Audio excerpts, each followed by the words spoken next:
Hello, everyone, and welcome to the Nietzsche podcast, question and answer session number 10. Let's just get right into it. First question from Paul Lazar. Hi, Paul Lazar here, the actor with whom you've had some conversation. Can you speak about your plan for the next season of the Nietzsche podcast? Thanking you deeply for your rich, edifying, entertaining, shared thinking. Well, thank you, Paul. Very nice to hear from you again. Go look Paul up if you haven't already. So good to hear from you. And as far as next season goes, we're going to... I did that post where I put up all the books that I was going to talk about. The book by Mishima and Heidegger, Donatart's Secret History, and a couple of the tragedians. And that kind of was intended to give people a taste of what the plan for the next season was going to be. Now, it might be a good time for me to explain what the general plan or structure of it is. And the short answer is that Season 4 and Season 5 are both a lot looser than the first 3 seasons. I mean, broadly, Season 1 was sort of an introduction, but primarily we're focused on morality and metaphysics, or you might say anti-morality, anti-metaphysics, much of Nietzsche's negative philosophy, his critique. And, there are some positive ideas in there too, but for the most part, we begin with a critique of metaphysics in the first episode, which I think is very fundamental to understanding where Nietzsche's coming from. Second season's more his affirmative philosophy, the religion that Nietzsche is trying to build in the wake of the death of God, which of course involves his most famous ideas, the overman, the eternal recurrence of the same, and the will to power. Then in the third season, we talked a lot about politics. And, of course, this ties in with Nietzsche's, with his cultural struggle and the way that his revaluation of values relates to his great politics and then also the various political statements that he makes. Season 4, as I said, was a bit looser than that. But we covered maybe several more themes. There's a thread running through Season 4, the previous season, on psychology, language. I think we devoted more time to covering Nietzsche's influences than we ever have, and we dipped our feet into Nietzsche's interpreters. But his interpreters that I chose were people who were focused on the psychological angle: Freud, Jung, Deleuze. And in addition to that, we tried to wrap up our coverage of Nietzsche as the primary source, in a way, and sort of tie everything off with a nice little bow. Season 5, as you can kind of tell from the books that I already posted that I plan on talking about, we're going to get a lot more into fiction, literature, poetry, and so that involves a return to the tragedians. I want to cover the 3 great tragedians of Athens, which would be Euripides, Aeschylus, and Sophocles, which I think now would be a delightful time to go back and sort of enjoy those Greek tragedies and see what it was that Nietzsche loved about them. Even Euripides, even though he roundly criticizes Euripides and Birth of Tragedy. And then, obviously with bringing in Donatart's Secret History, that is one of the most Nietzschean works of popular fiction that's ever been written, in my opinion. And I want to talk a little bit more this season about rhetoric and language. Nietzsche's lectures on the sophists will figure into this season. So yeah, those are the broad themes. Again, it's far looser, and we're going to deal with more interpreters of Nietzsche. And so I guess the overall theme this time is going to be creativity, interpretation, going beyond Nietzsche, doing a little bit more of applying Nietzsche's ideas and seeing how they come out in other works of fiction and philosophy. And, we'll be doing some pure philosophy as well. I mean, Heidegger's Being in Time is a very rigorous, difficult work in the continental tradition. One of the last great works of continental philosophy, in the opinion of many. And, that's getting back to pure philosophy. In a way, it's pure metaphysics. But there is a very important influence from Nietzsche there, albeit taken in a completely different direction from one that I think Nietzsche himself would have sanctioned.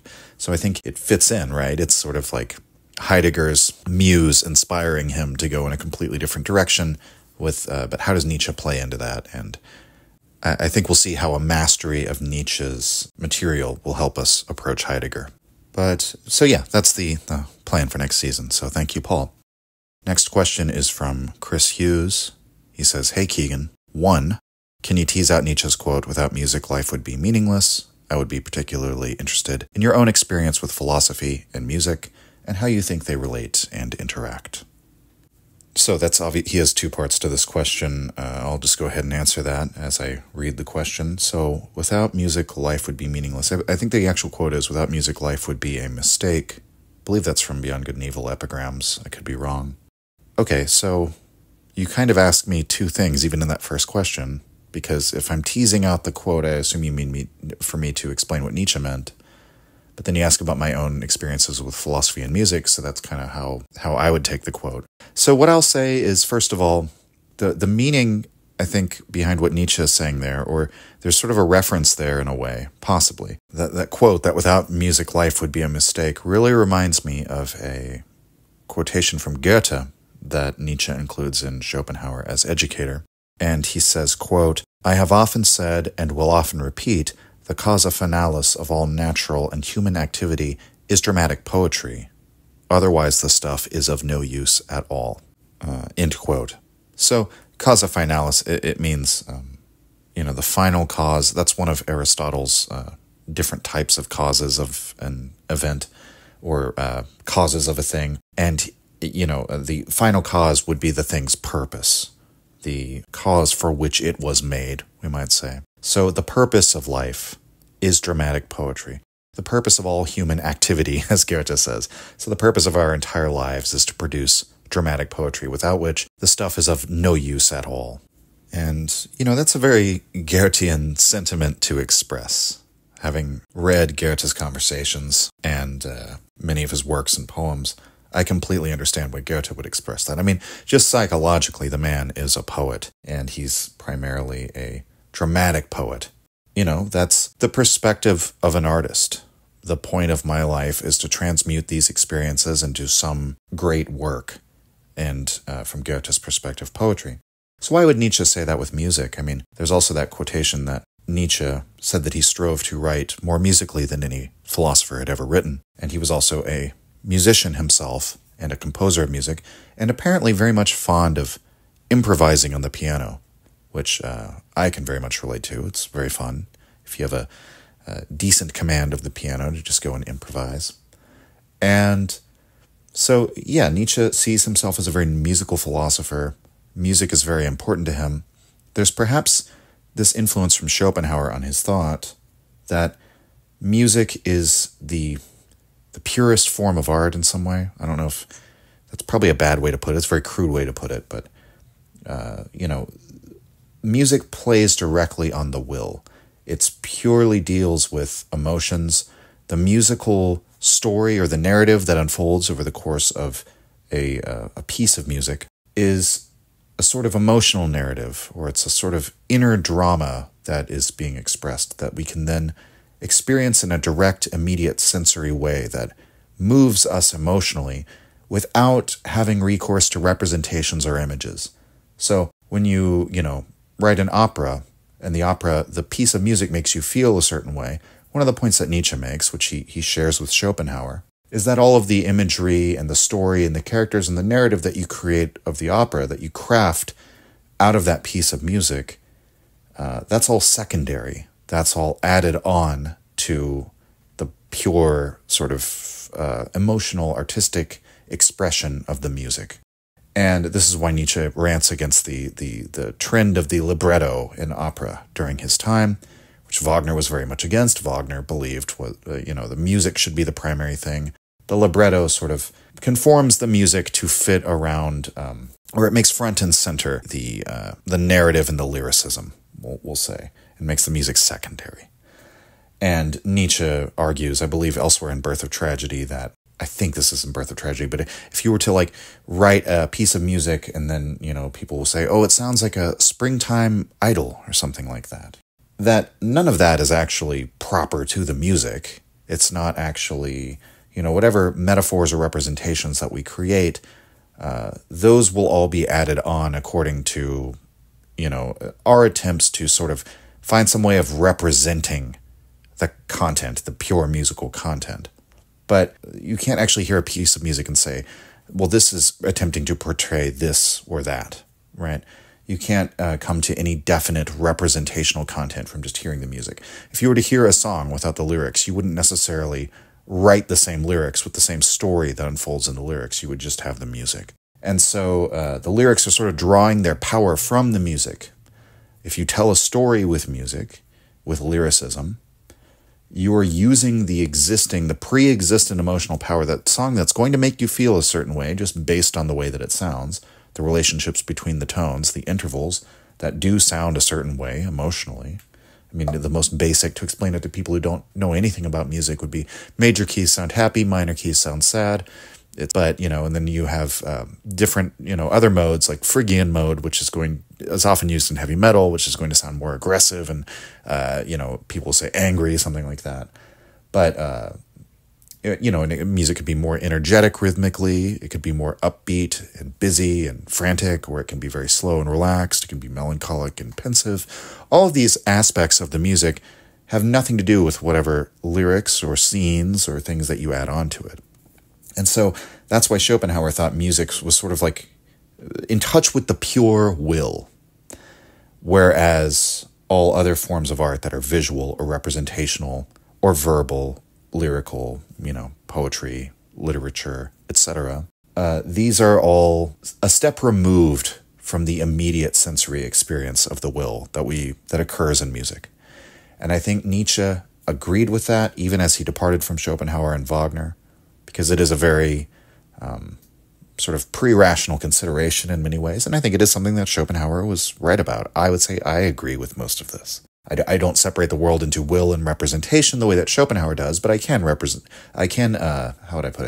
recognize the difference between an immediate sensory experience and a mediated, what would we say, an intermediary form of art, which might be involving representations and, having to contrive a narrative and bring logic into the artistic experience, right? I think that Nietzsche is expressing that music is something very close to a pure expression of will. Therefore, it's very close to like a pure form of art. And even though in his later career he isn't quite on the same page as justifying our existence aesthetically, I think that Nietzsche, on a personal level, is simply expressing something here, that music is that the experience of pure art, sort of pure emotional communion.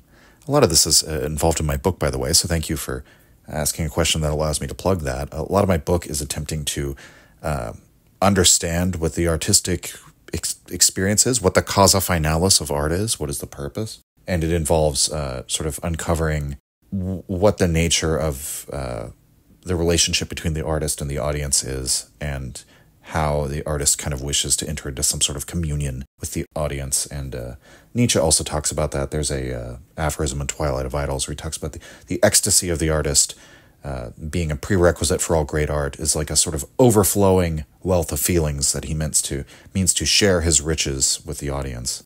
And so, knowing Nietzsche's personal love of music, I think this is in many ways just a sort of an aphorism that's a personal confession, but it does tie into his concern with art and his beliefs about the nature of music as a purer form of art. Again, using the term pure is very odd here, but what I mean is it's not adulterated with representations or images, right? That's what's pure about it.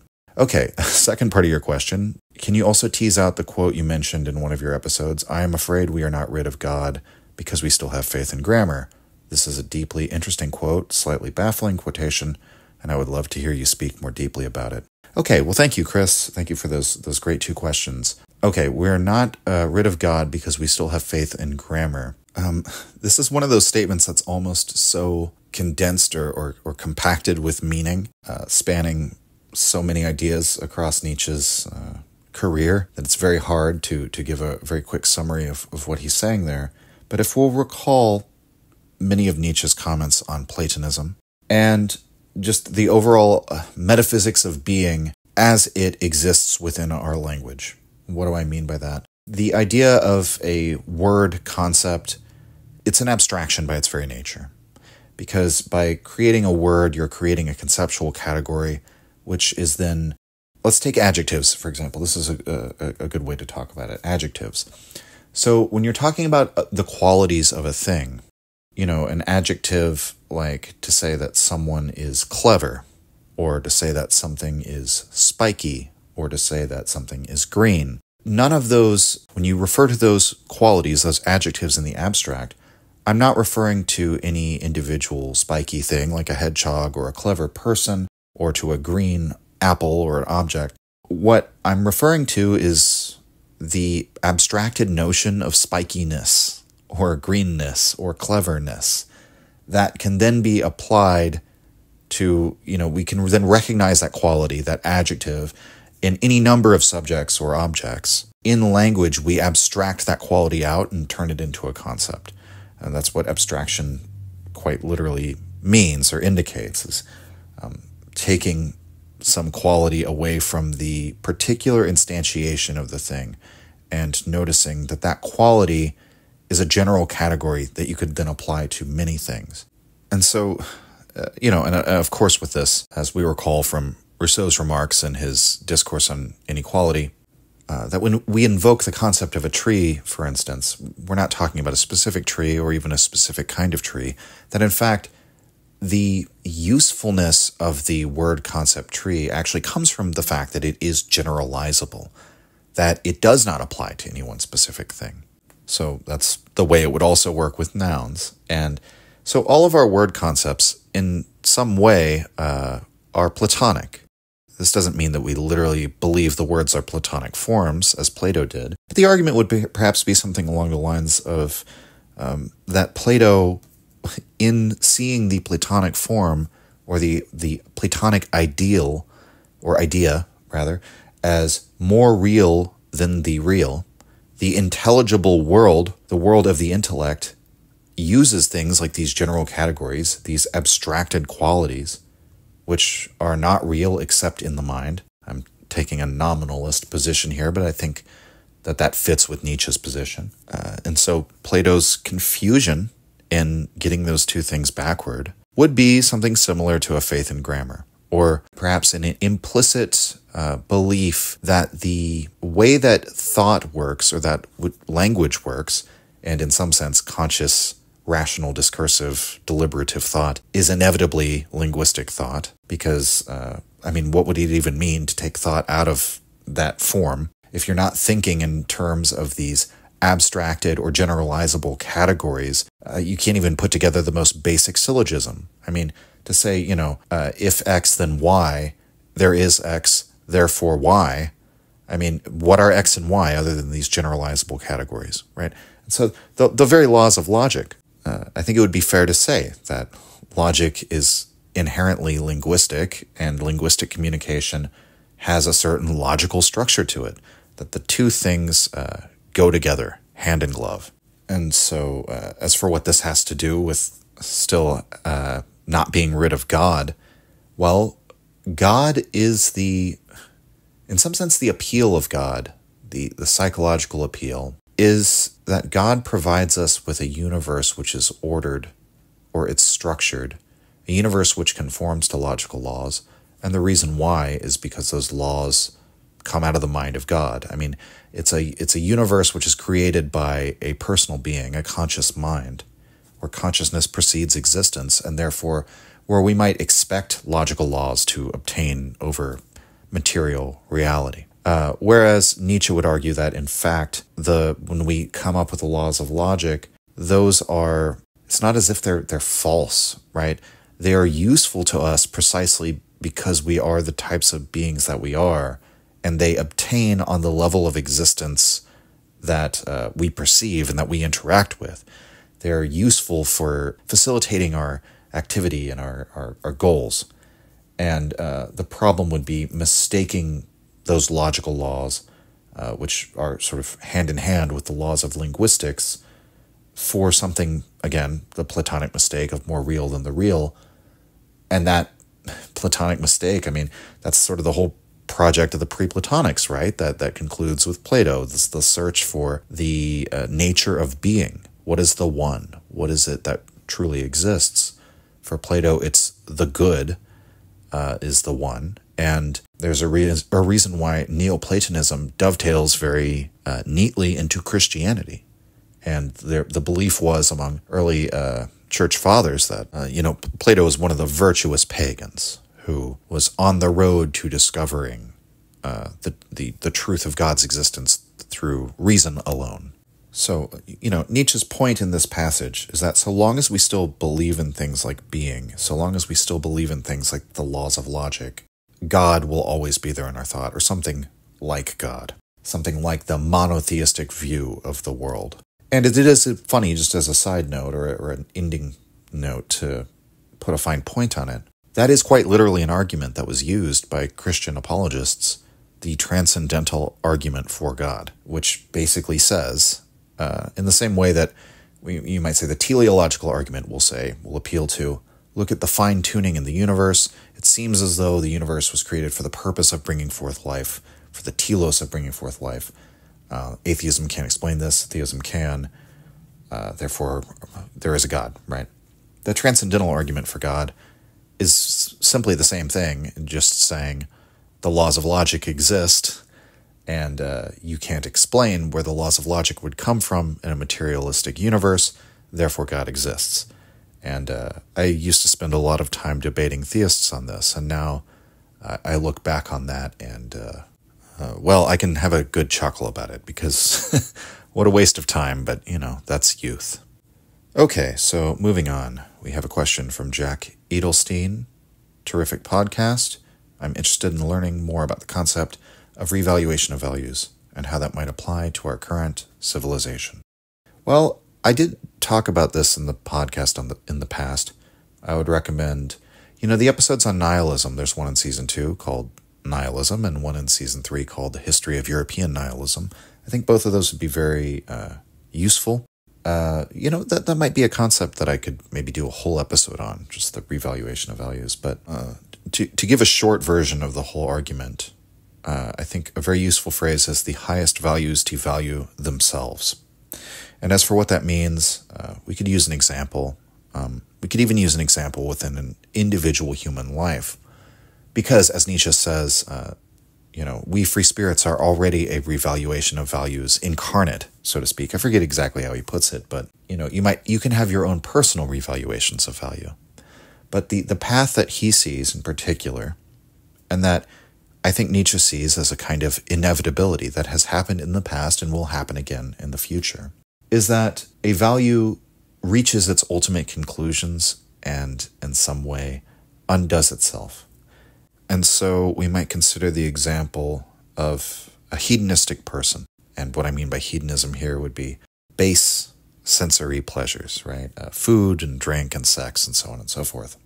It's a very common story, but many people get involved with that kind of lifestyle, and they begin to take that through to its ultimate conclusions.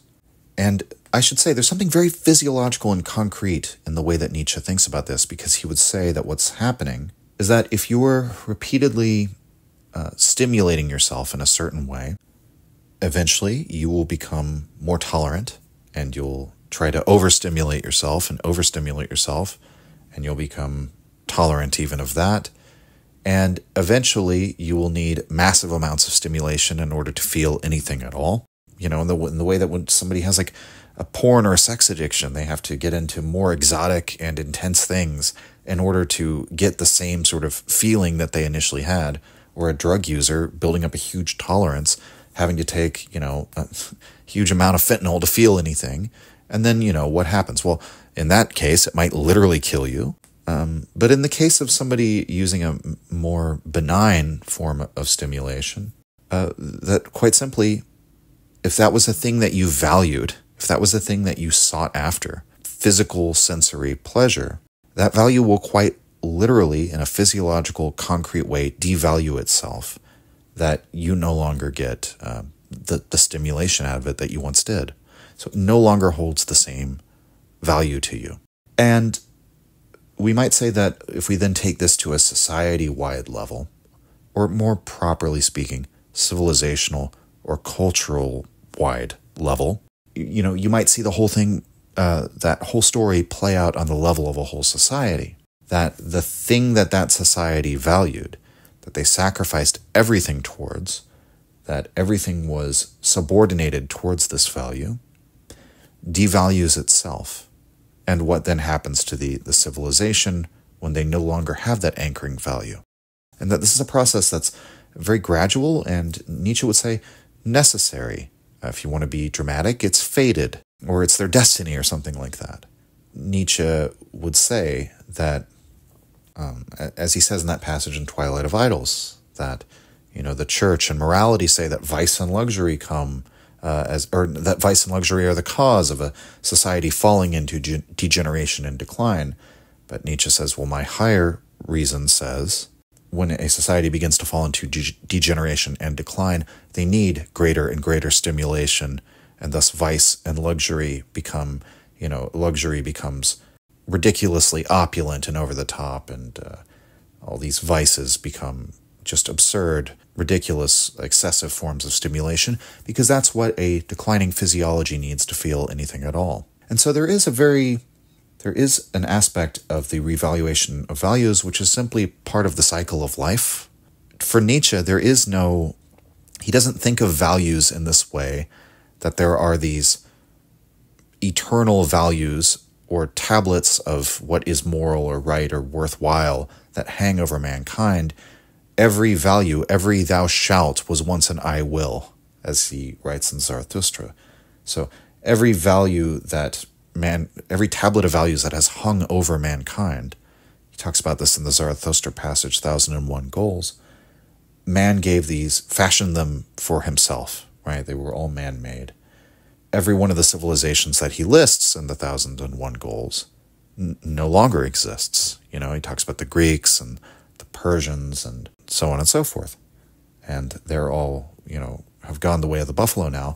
The funny thing is, though, in many cases, their values are still with us. And so there is a sense in which the reason why Nietzsche is not as concerned with petty politics is because he's concerned with his great politics. He's concerned with the politics of values, what values are going to endure. And given that, what he's concerned with is the fact that he sees that we have a coming revaluation of values in Europe, that our highest values have devalued themselves.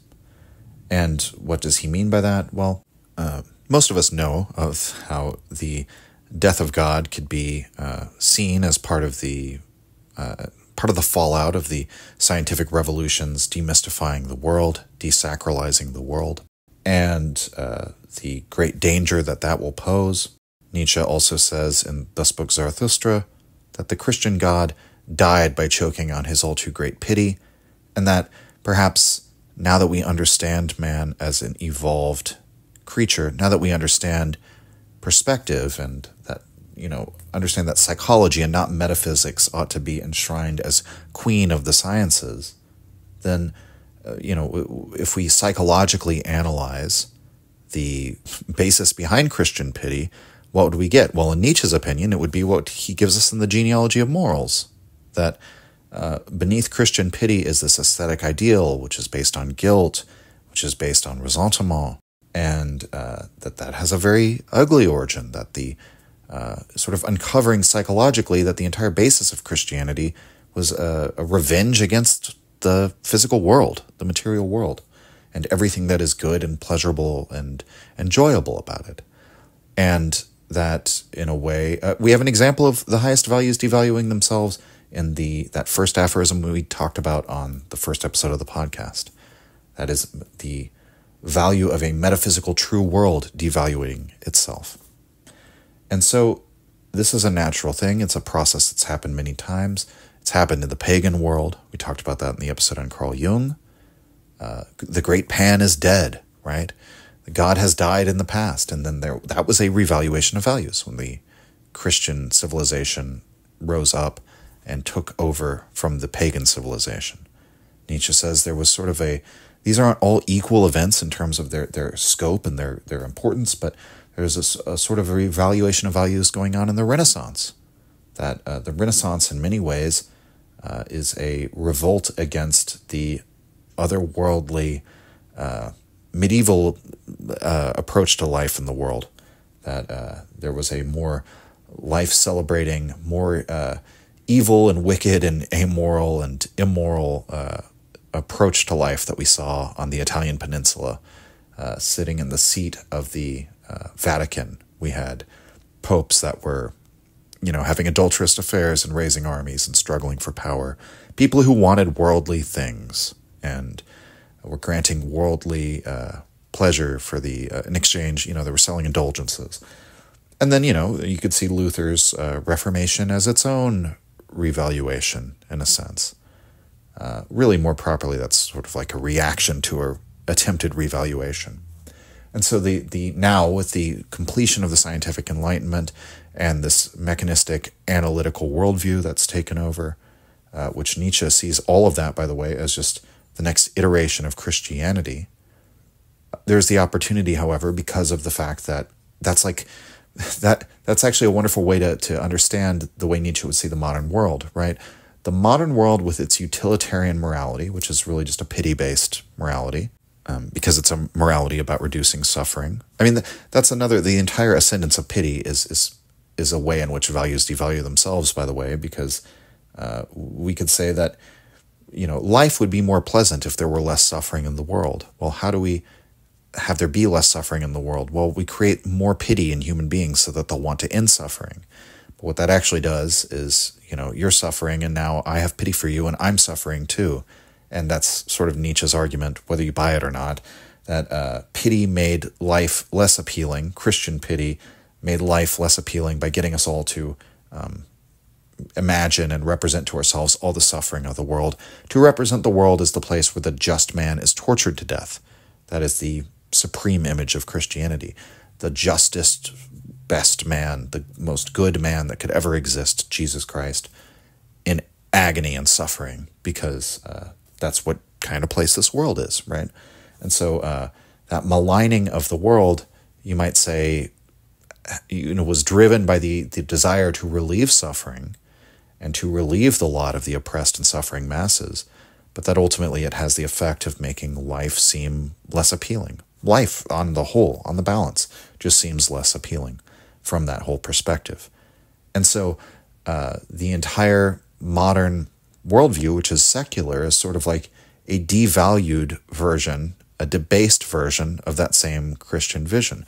It's the Christian vision for the world when those values have devalued themselves, when the suffering of the world, we no longer believe in like the Sabbath of Sabbaths and the return to a communion with God. We just have this insurmountable challenge of reducing the suffering in the world, even as we're aware that can never happen. We no longer believe in things like metaphysics or spiritual causes of events. We just sort of have this mechanistic world that we've uncovered with our pursuit of scientific truth. And so, the utilitarian, mechanistic, analytical, modern approach to just thinking about life and morality and man's place in the world, Nietzsche would say the very fact that we've landed here was the Christian values devaluing themselves. And modernity seems so unappealing to so many people. We're always trying to escape from it. Many of the world's fringe political theories, I think, this is just me talking here, not Nietzsche, but I think you would probably agree, are just sort of like idealistic, imaginative ways of trying to escape from the modern world. Imagine how escape from the modern world could be affected. And that it in many ways is like reading escapist fantasy literature. It's sort of the same thing. So yeah, that would be my argument. That is the revaluation of values. And how does it apply to our current civilization? Well, it rather directly applies. The thing is, it's not something that we apply. You don't have to do anything about it. That revaluation will happen. Or rather, to the extent that we do something about it, it is on the level of the great politics, of the cultural sphere, the values sphere. That's what's important to Nietzsche. And that's why he never says, I'm going to lay out this political program for how we institute our values when the revaluation comes so that we're on top. He doesn't ever make that argument. What does he tell us? Instead, he says, perish attempting the great and impossible, live dangerously, live the kind of life that you would want to live eternally over and over and over again. make your life, don't aim for contentment or self-preservation, but aim for greatness and for, an artistic life and a powerful life, and make your life the most powerful, incredible story that you can. That's what Nietzsche actually says. And that in and of itself will make you a revaluation of values already if you live that kind of life that is a sacrifice to the overman, and which is another way of saying the kind of life that acts out those values which are life-affirming, and values of health and of growth, and saying yes to all of these things in life. So yeah, that would be my answer. Okay, next we have a question from Fake Hippie. He says, huge fan of your work. You've reinvigorated my love of Nietzsche and the wider German philosophy. Well, thank you. Then the question continues, I recently read a book about the history of the historiography of ancient Greece, with one chapter noting that thinkers such as Hegel, Burckhardt, Kierkegaard, and Nietzsche all extensively wrote on Socrates, using him as a springboard or mirror of their own ideals. The author noted that due to Socrates' ardent rejection of the polis, he can be considered the first truly individual Athenian, and thus the only Athenian whom a biography of could be composed. Interesting due to the fact he may not have existed. Do you think, despite Nietzsche, would agree with this assessment? And would he consider this a bad thing? Okay, I think despite is a typo. Do you think Nietzsche would agree with this assessment? That is a complete sentence without that word. Okay, I would say yes, and I have talked about this a little bit, that Nietzsche in many ways occupies the same place as Socrates. This actually dovetails very nicely out of the last question that we were asked, because you could say that Socrates arrives on the scene at the time when Athens is going through its own revaluation of values. Over the course of Hellenic civilization, it's what Nietzsche calls the war of the theoretic against the tragic. This theoretical approach to life had already been sort of simmering under the surface of Greek society. And in fact, what Nietzsche would say is that Socrates isn't the man who comes in and creates this theoretical turn. He's like a symptom of it. It's the theoretical approach to life that produces Socrates, not the other way around. And so Socrates is like the fulfillment of this philosophical project of encapsulating life within thinking, subjecting the way that we live our lives and our moral beliefs and our religious, metaphysical beliefs, politics, really everything's on the table. We subject all of that to reason, and we no longer, just accept tradition or oracular pronouncements or something like that, right? Socrates represents that in some way. The rejection of this tragic worldview in which we're all just sort of accept our fate as mortals who live in this, this world which is brutal and where we're the playthings of the gods. That no, a good life, a happy life is possible. It's possible through virtue, and we can discover what is virtuous through reason. Socrates represents that point of view, and so he affects a revaluation of values, that the Greece after the time of Socrates is a very different Greece. That's when we get into what Nietzsche calls Alexandrian Greece, or roughly corresponding with Hellenistic Greece. It's that entire period of the later Greekism, as Nietzsche calls it. And so Nietzsche also is standing at a time when the old values have devalued themselves. The Christian God is dead, as Nietzsche says. It's an event we haven't quite understood during his time, but it's coming into its full being, and Nietzsche arrives then. And he also wishes to institute a new, an entirely new way of valuing or valuating. And so he's occupying the same role as Socrates, and he also stands, as Socrates does, as a critic of his own society. That, Nietzsche's greatness is in his critique, just as it is with Socrates. Nietzsche says he honors causes by attacking them. He only attacks causes which are victorious as well. That, in the same way, Socrates comes in and is willing to contend with the most powerful beliefs and values up to his time.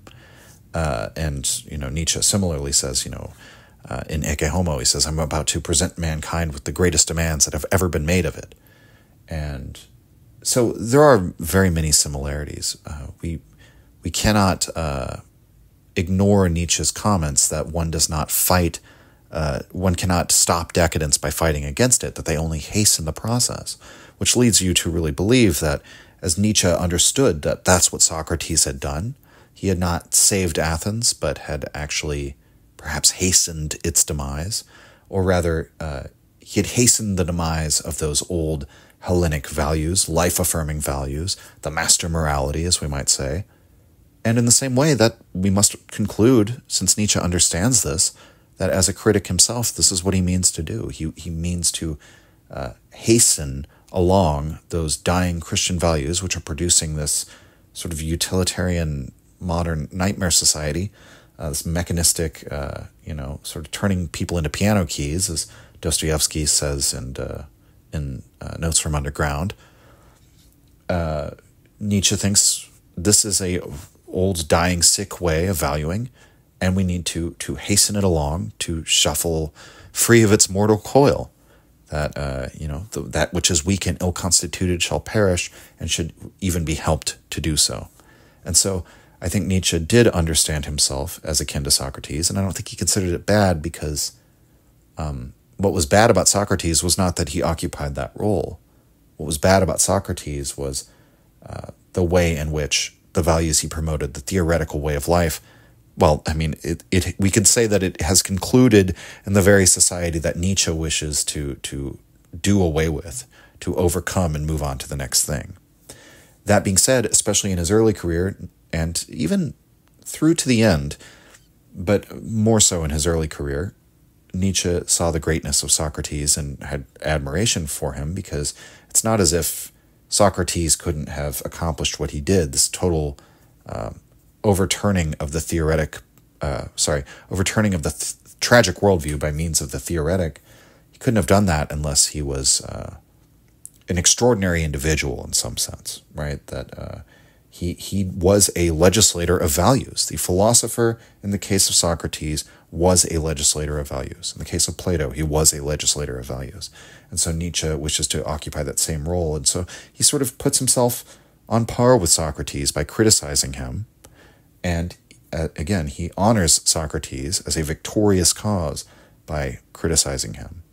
And so, yeah, and I would say the parallels you draw here, that, Socrates, his ardent rejection of the polis, he's the first truly individual Athenian. That very much applies to Nietzsche. I mean, Nietzsche might have been the only truly individual German during his time. I mean, really. I don't know if there's anyone else we could list that might be included among truly individual thinkers among the Germans during the late 1800s. Nietzsche is very remarkable in that respect.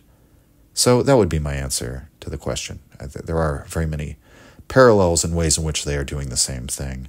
And I think it is correct to say all of those authors or writers use Socrates as a springboard or mirror of their own ideals. Certainly applies to Nietzsche.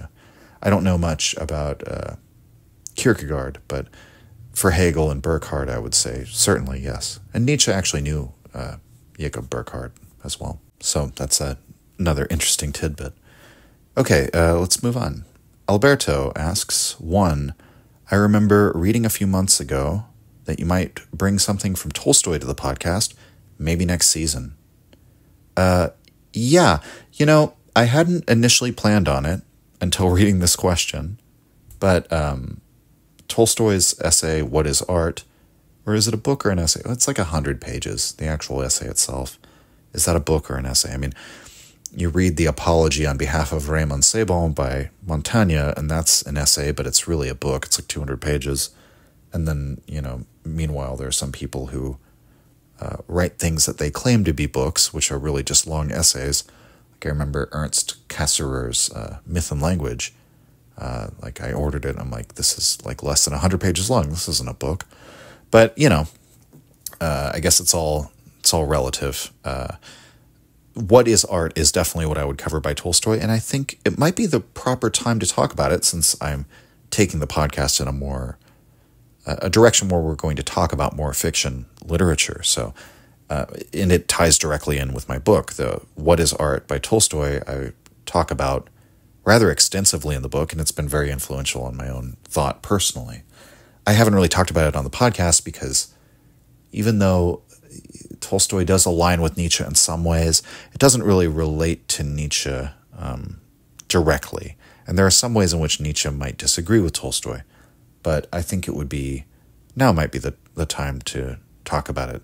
And, I would personally enjoy it, so that's as good reason as any. 2, have you read anything about Lev Shestov? I recently discovered him and I like him a lot. I think he has some interesting ideas that could be brought to the podcast. Keep up the good work. I have not. I've seen that name come up a couple of times, but just total full disclosure, no, I have not. Let me know in the comments. Should I look into Lev Shestov? And these aren't just idle remarks. I've asked people in the past, like, what would you like me to talk about? And much of what I'm going to talk about next season, like Klosowski and Mishima, is pretty much because you asked me to do it. It's not that I would never go in that direction, but I wasn't really planning on talking about, say, Mishima. It's just there's a huge demand for it. So, I've looked into him. I'm like, it seems like an interesting guy. So, maybe if enough people want me to talk about Lev Shestov, I will. But you'll have to tell me more about him, and I'll have to think about it. It'll be next season. Not next season, but next season, like season 6 at the earliest. Okay. So next we have Gethin Williams. He asks, as a fellow guitarist, I'd love to hear about your rig, or pedalboard especially, if you're into that sort of thing. Appreciate that's quite niche, and perhaps a little off topic, so would settle for a photo here. Oh, okay, I didn't see that till now. Maybe I will drop a photo, but... okay, so let's see. My pedalboard's a little bit minimal. I have the Boss chromatic tuner. I would say that's a must-have for any guitarist. Some kind of chromatic tuner. I have for distortion, I actually just use the on-amp distortion. I use the gain channel on the orange Rocker Verb 50 watt. And that is, I turn the gain up to 10 and then just have a channel switching pedal for that. So it's not really like its own pedal. It just changes the channel. What else? I use a carbon copy Bright. I use a Boss chorus pedal. I use a Strymon El Capistan.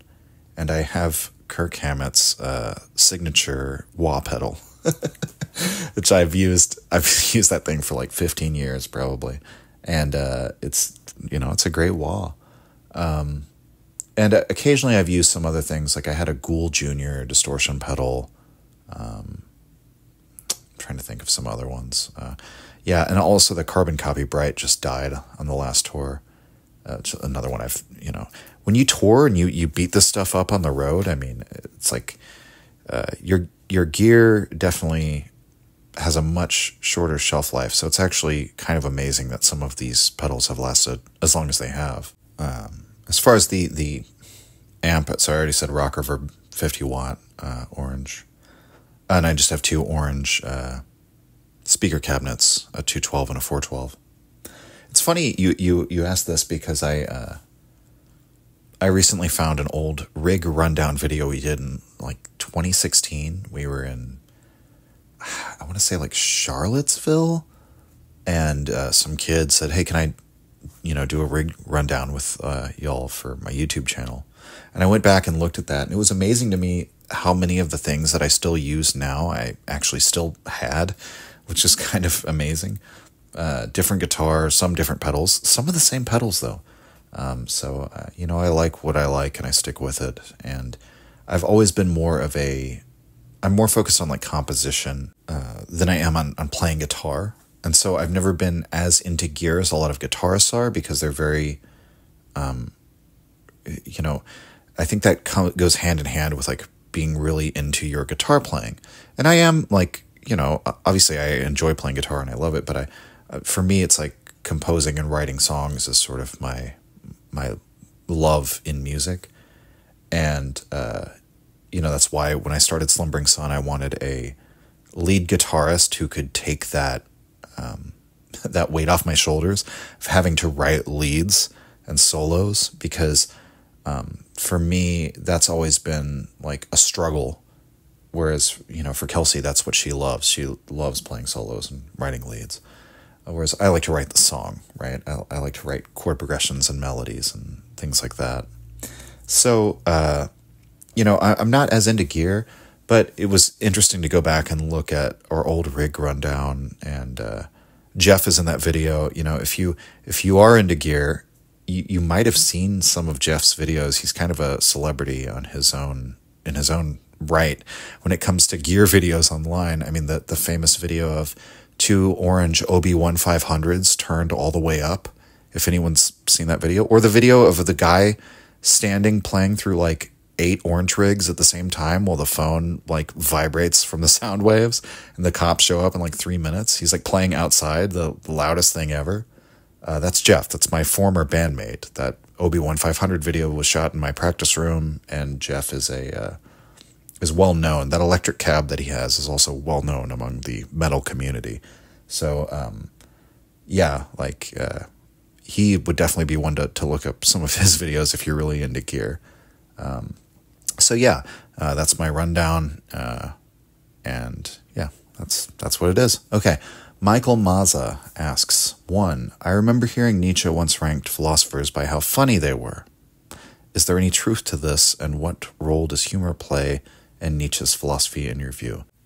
So I tried to look into what you were referencing there.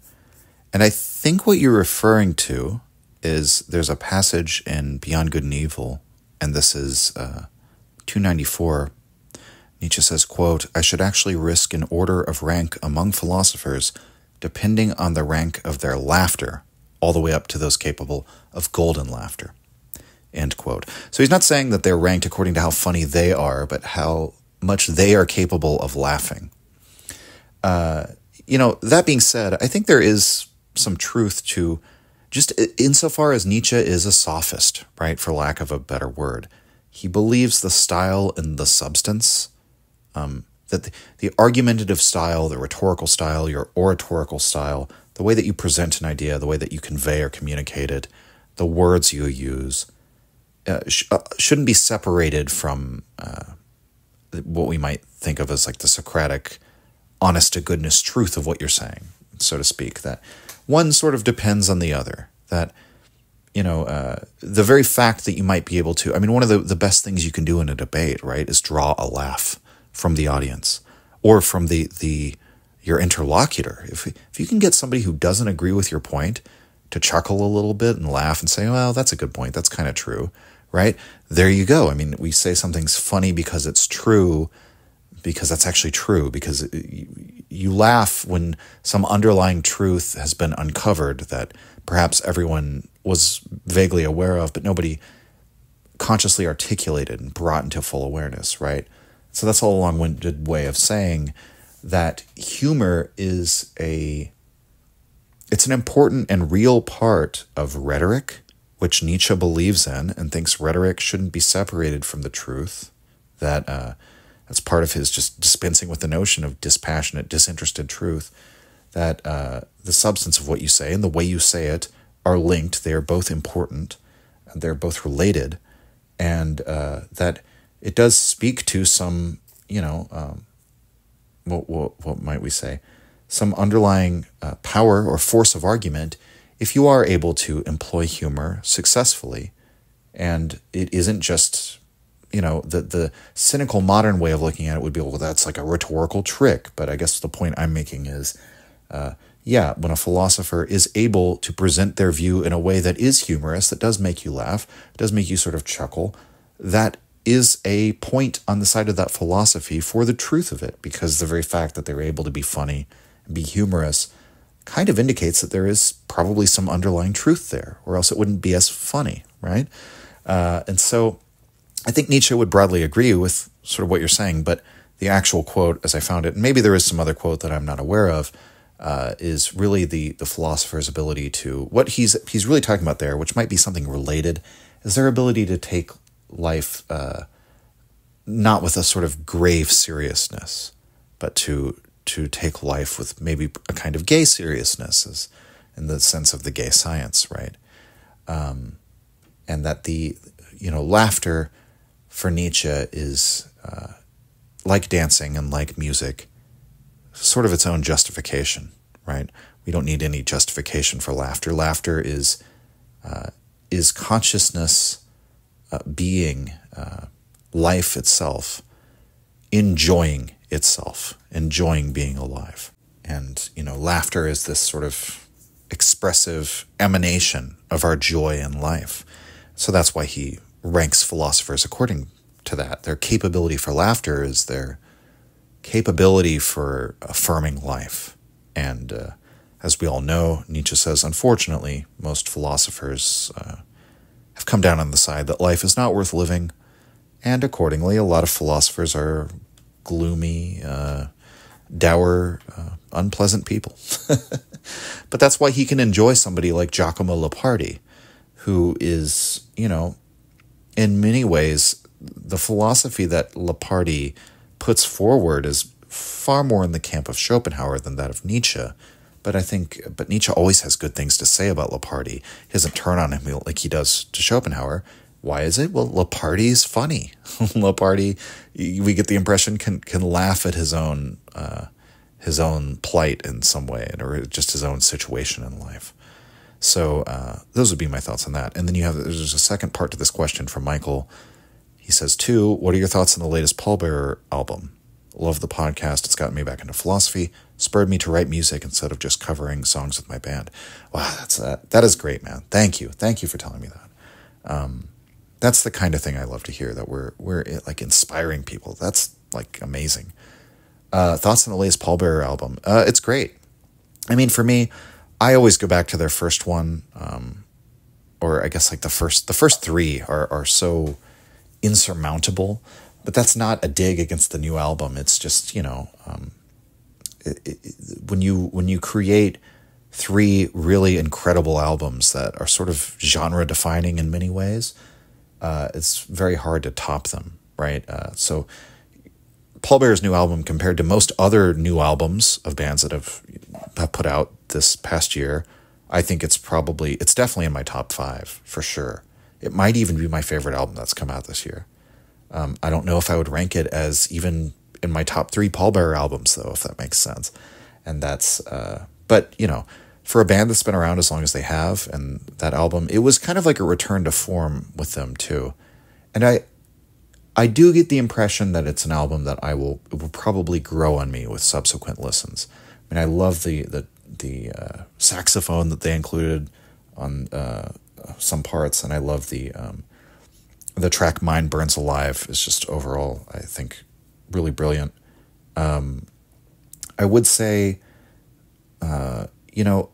I'd like to see them in the future just go off in like a radically different direction, because it kind of seemed like they were going off in a more sort of 90s inspired, kind of almost more grungy. I mean, that track Dropout from a couple of years ago, very sort of grungy track. Very kind of, I don't know, had that sort of like 90s sensibility to it. I don't know. I don't really know how to describe it. I'm sure you know what I mean. And, they've covered like Typo Negative, and they've done some things that kind of made me wonder if they were going to really flip the script on us and start writing, just write like a completely grunge album or a completely prog album. The problem with doing that is people say they want you to do something different, but they really don't. Usually you get punished for coloring too far outside the lines. And so I guess I would just say that for an album that's still sort of within their repertoire, I thought it was really good. But it's very hard to eclipse their first couple of albums. And, I love those guys. For those of you who don't know, I know them personally on sort of an acquaintance level. We've played together. And the last time we just went through Little Rock, they were there. 3 of them were there. And one of the coolest things that can happen to a musician in the world is what happened to me that night when Brett walked up. I was standing in front of Whitewater Tavern in Little Rock, which is, it's a very interesting little dive bar down by the railroad tracks where, this colony of cats likes to hang out by the bar, and they're always there. And he walked up to me, and I knew, I was kind of aware he had listened to Slumbering Sun or knew about it, but told me he loved the Slumbering Sun album. And so that's one of the coolest things that can ever happen to a musician is when a musician that you really love and who has been influential on you tells you that they love your music and have listened to your music. Very strange feeling as well. But, I have nothing but love for those guys, and I think they've made something really, really great with that new album. So, yeah, everyone should go listen to it. Okay, Derek says, bravo, love the time you put into your work, tons of respect. You're the only Patron I've ever signed up for. I wanted to contribute to your effort. It's not easy just to blow these things out. And then he added another comment where he said, sorry, I forgot the question. He said, what age did you start really getting into philosophy, and who was your first full study? I ask because my son is 8. He loves Alan Watts' voice because it's always on in the background. Who would you recommend a youngster start with, and what age would be reasonable to start? Thank you for all your time. Who to start with for a youngster? See, it's very difficult for me to answer that because I feel like I was not a typical youngster. It's very hard for me to get into the mind of a youngster, as we might say, as to like what would hold like your average child's attention in philosophy. And I'm almost just concluded to say, which might be seen as a cop-out, that kids probably just shouldn't read philosophy because it requires you to devote a lot of time and effort towards understanding abstract thought, which is not something that kids necessarily enjoy. I will say, maybe start him with some Eastern philosophy. I mean, you're already introducing him to Alan Watts. The Tao Te Ching could be read by most people. And then maybe, Heraclitus's fragments, maybe some Zen koans, or La Rochefoucauld's aphorisms. The thing is, I hesitate with that because, I don't know how relatable much of what La Rochefoucauld says would be to a child who's not aware of things like, social politics and relationships and pride and things of that nature. I don't know. I would say start with the philosophers who have little epigrammatic sayings. And, the trouble with that with a kid, though, because I'm thinking about it, I'm like, well, you don't want the kid to think that these are like dictates or pronouncements. It's like something you should think about. It's a perspective you should pick up and play around with and realize it's not, this isn't like a moral dictate that's binding on your thought. Sort of like the difference between, Nietzsche says that the way that Theogenes's poems were taken were as gnomic poems, as gnomes, little small nuggets of wisdom that are supposed to ethically instruct us. And Nietzsche's whole point with his dissertation on Theogenes is, no, these were just poems about his life and how he was feeling at certain times in his life. It's just sort of the perspective of one man.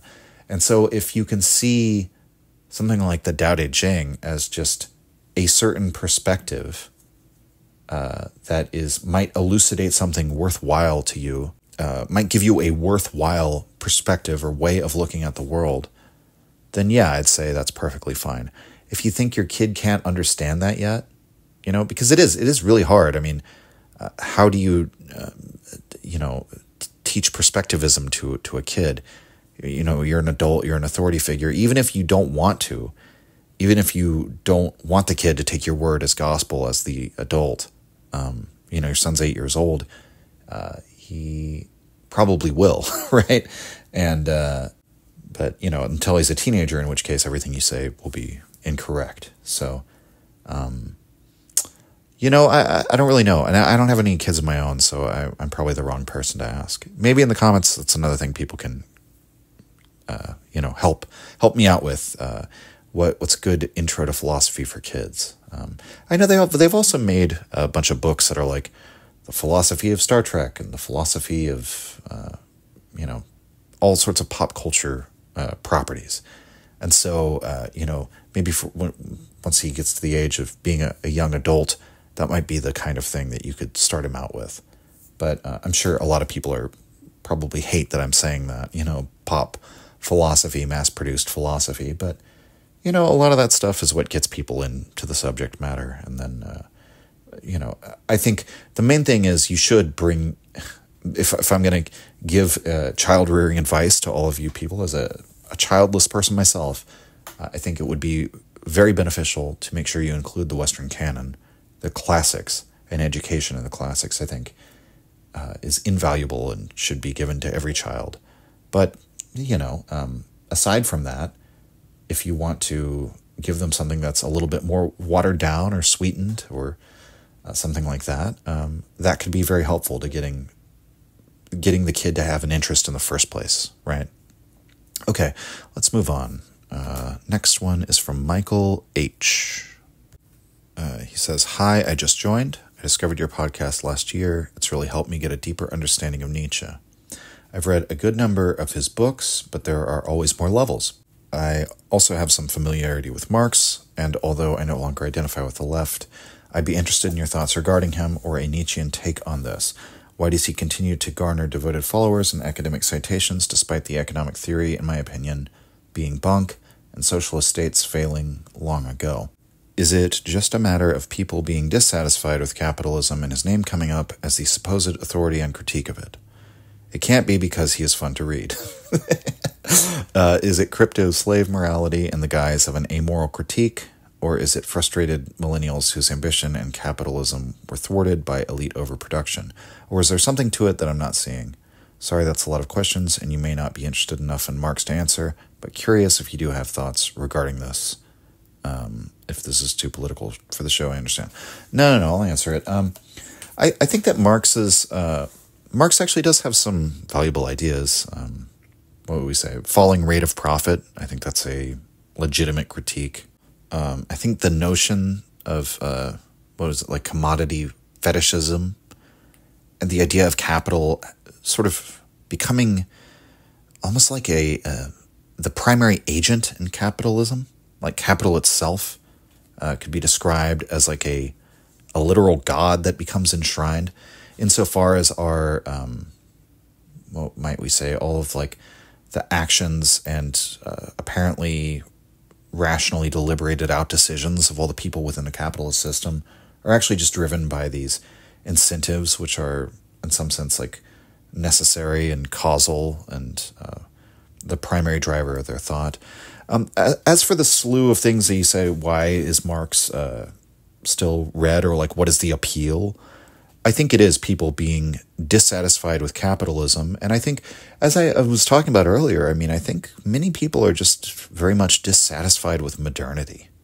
And, the appeal, let's just set aside whether or not communism or socialism works or not, the economics of it, and let's set aside whether or not it actually would be. We're going to get rid of a couple of things for the sake of argument here on both the left and the right hand side, dealing with the fringes. So let's just set aside whether or not the economics of Marxism work, and let's set aside whether or not it would actually be better for us to live in the Bronze Age or in a pre-modern time, right?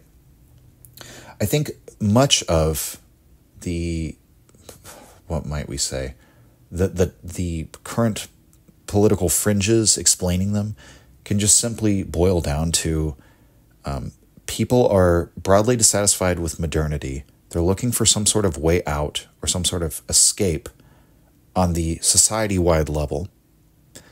And I think part of that might be coming out of modernity itself, the fact that we tend to think of problems as social problems and things that can be, the problems of life can sort of be technocratically managed or technocratically addressed, that the problem is social, the solution is social. and that what we need is to draw up some sort of new system in order to replace the old system. Whereas a lot of classical political thought, the idea was that the people in charge, you can have whatever system you want, but if the people are bad, then the system will be bad. And if the people are good, then the system will work, right? But we tend to think in terms of these systems. And so I think a lot of the reactionaries are looking for an escape from modernity that leads them backward. And the appeal of communism and Marxism is that it purports to be an escape from modernity, but that leads you forward. And that, we're not going to deny all of the fruits of technological modernity. We're not going to, it's like looking at, oh my God, look, I'm a wage slave, I'm a cog in a machine in this modern capitalist society.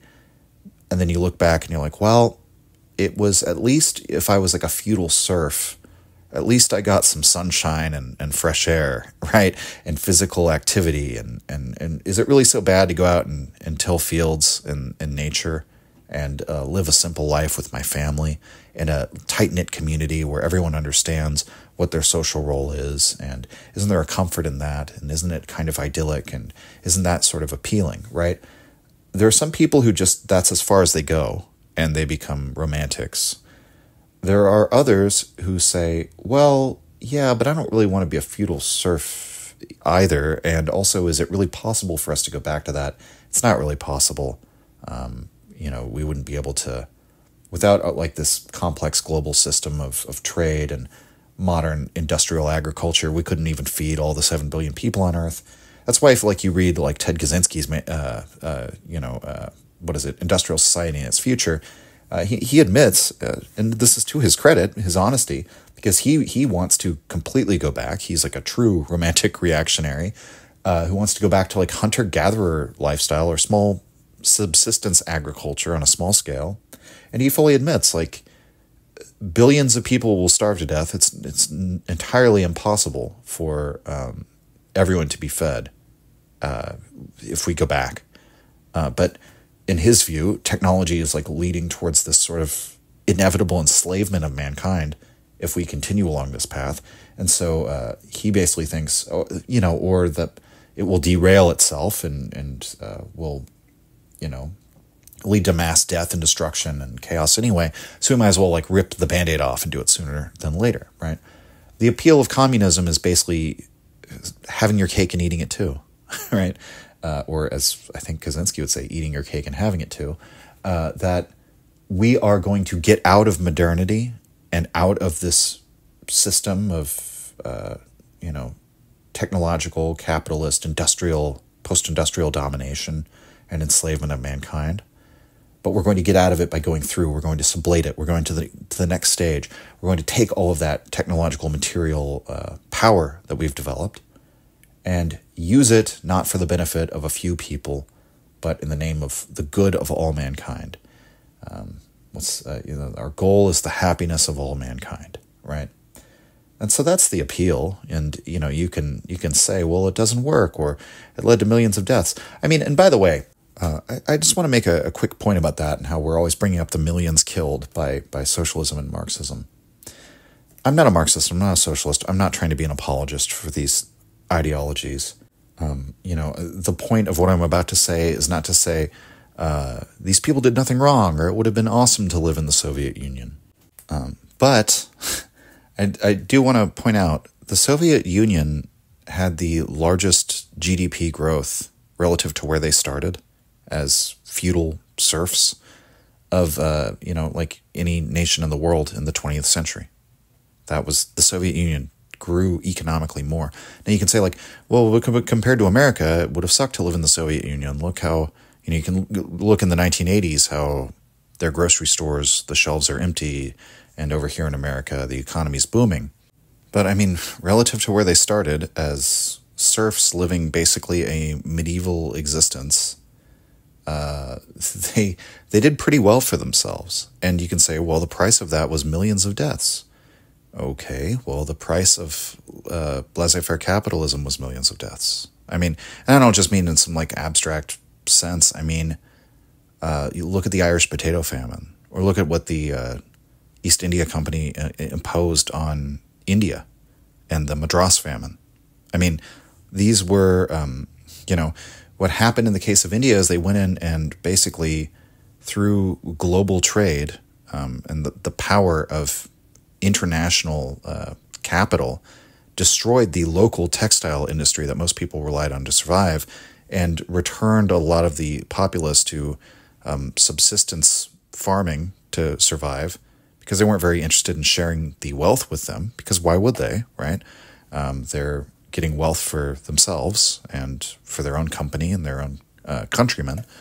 And during the famine, they basically said that we should subordinate every, I forget exactly how they put it, but there were remarks made that basically we need to teach these people self-sufficiency, and everything needs to be subordinated to that purpose, dispensing as little welfare as possible, as little help as possible. I mean, they would give them like very minimal amounts of food, in the form of welfare in exchange for work, right? And millions and millions of Indians and Irish people starved to death. And in large part, that's because they were subjected to this austerity regime. And in the case of India, it was in the wake of, what we say among entrepreneurs in America, they're disruptors, right? They came in and disrupted the existing industry. And, people are pretty blasé about this, right? We'll look at like how the automobile came in and destroyed the jobs of everyone making buggy whips. And that's seen as like evidence of the fact that we can, the market will correct for when a job is automated away, or when a job is made obsolete by some new technology, that it's creative destruction, right? Maybe that's true. It certainly seems to be true in many cases. But the effect of that creative destruction might be that millions starve to death in some cases, just as the effect of rapidly industrializing your economy to the point where you're the first nation in space may come at the cost of millions of Ukrainians starving to death. So there's always a trade-off. It's just that people always talk about like these communist regimes, as if like they were uniquely evil, when in many cases, dictators and regimes with a certain ideology were willing to sacrifice millions of lives for some great goal. And this may be uncomfortable to many people, but there's something about that as a Nietzschean that I can actually even appreciate in a dark sort of way. That, Stalin was willing to basically take all of that, we'll just call it evil, onto his conscience. But in exchange, what he did was basically brought the Soviet Union into the modern world, made them a global superpower. I mean, it's like, it's easy enough for us to say, like, look, socialism failed, but that was a global superpower.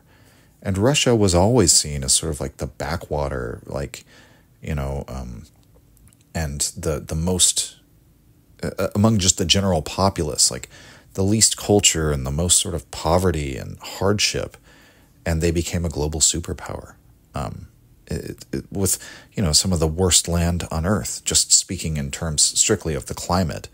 It may have turned out in the long run that they were actually sitting on some of the best land on Earth, if you're concerned with like what kind of oil and natural resources you can extract from it, right? But the Russians were never dealt a good hand to begin with, right?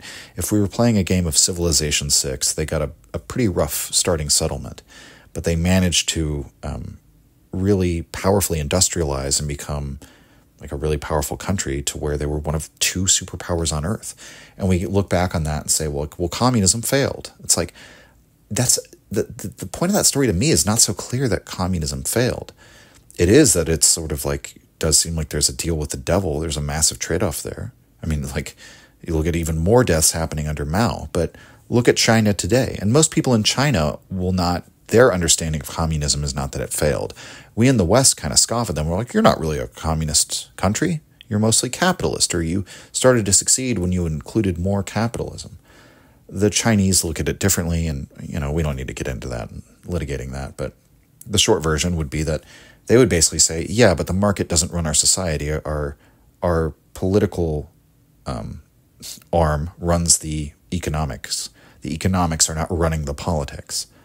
And again, that's something certainly could be disputed, and I'm not going to take a side in that. And I would just say, maybe stop looking at this, and I'm not saying you're doing this, but like, let's not just like get swept away by the emotionalism of the Jordan Petersons of the world and the Douglas Murrays of the world, who will rant and rave about how horrible it is that we all learned that the Holocaust was so bad, but we never learn about how Stalin was even worse and Mao was even worse. For one, that's simply not true. When I went to school here in Austin, Texas, which is a very liberal place to go to school, I learned perfectly well how horrible the communist regimes were. They might say, well, they're not teaching them that today. Okay, I don't know that, but, it's just the fact that it's made as this claim like that's never taught. That just simply isn't true. It is taught. I was not taught Marxism when I was going to high school. That was treated... I mean, I actually was a Marxist when I was younger. Not really. Like, I was one of those kids who was like, yeah, I'm for communism, but without understanding it at all. Just sort of like knew it was a rebellious thing. This is before I became a libertarian and all that. But I was one of those kids who would just, sort of say I was a communist to shock people, right? I didn't really even know what it meant or what it entailed. And none of my teachers took that seriously. They were like, they basically said the same thing. They're like, don't you understand that communism failed and it will never work? But, to me, yeah, the utopian vision that communists have interpreted out of Marx's critique of capital, yeah, that's very clearly not going to work. And there were many things that Marx was wrong about, including the idea that the most industrialized countries on Earth would be the ones who'd embrace communism, when really it was the other way around. But as a tool for those people who are in this abject state of domination and poverty, for raising them out of that and bringing them into the modern world, I'm not necessarily convinced that it was better for India to have their introduction into the modern world through the British East India Company than it would have been for them to have a communist revolution. Would they have had more or less deaths? Right? I don't know how you can... We're just entertaining hypotheticals at that point. It's just the fact of the matter is that there is a certain thought pattern that I see a lot online that's we'll treat the sort of butcher's bill of communism as this unique evil, whereas I see... I just don't see it as I don't think ideologies have as much power as most other people think that they do. And maybe that's the way that Marxism has influenced me, that I tend to think of things more materially. Actually, a lot of my critique of Marxism would be that they are not sufficiently material in their thought. They still have a lot of Hegelian, again, utopian ideas that are included in their analysis, and that they should be a little bit more cynical and a little bit more realistic and hard-nosed. But I mean, I suppose if they were that, then they wouldn't be Marxists, right? They would. So because that's not the appeal of Marxism yet again. So I guess that's my way of answering that question. You also had another question about Slavoj Žižek has this idea of reading Marx through Hegel. He says, in your opinion, is there any value in reading Marx through Nietzsche? Or is that an inherently political project that really isn't of concern to free Nietzschean spirits? I mean, I would never make that proclamation. I mean, whatever is of concern to you, would you really be a free spirit if we were demarcating what you can and can't be interested in? Maybe that is just something that you would get something out of. I don't think it's worthwhile to spend your time in these empty idealizations or idealisms, but I'm not gonna rule it out. I mean, reading Marx through Nietzsche, that actually sounds like that could be kind of interesting, but as you said before, I mean, nobody's reading Marx for the enjoyment of it, and that would be my main reason why I would recommend against it. I mean, unless you're really interested in economics, you probably shouldn't read Marx, because he, especially later Marx, is laser focused on economics. It would actually be probably more useful to read Marx in accompaniment with von Mises and the other side of that coin when it comes to economic theory, with people actually had economic theories to advance, because Nietzsche doesn't really seem that interested in that. So, I mean, I don't know. I guess I can imagine how you're saying, like, I'm going to have Nietzschean values and use it to assess the economic arguments he's making.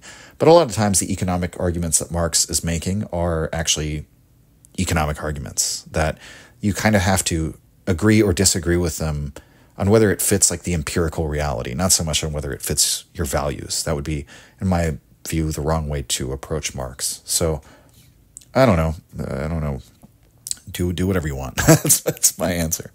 Okay, v.exe says, thank you for an amazing pod. From time to time, you mention the original German words Nietzsche uses to give the listener a deeper understanding or appreciation of the topics, like that of remorse guilt being Gewissensbisse, which is conscience plus bite, the bite of conscience, which gives more depth to the scene in Zarathustra where a man is choking on a snake that bites the inside of his throat.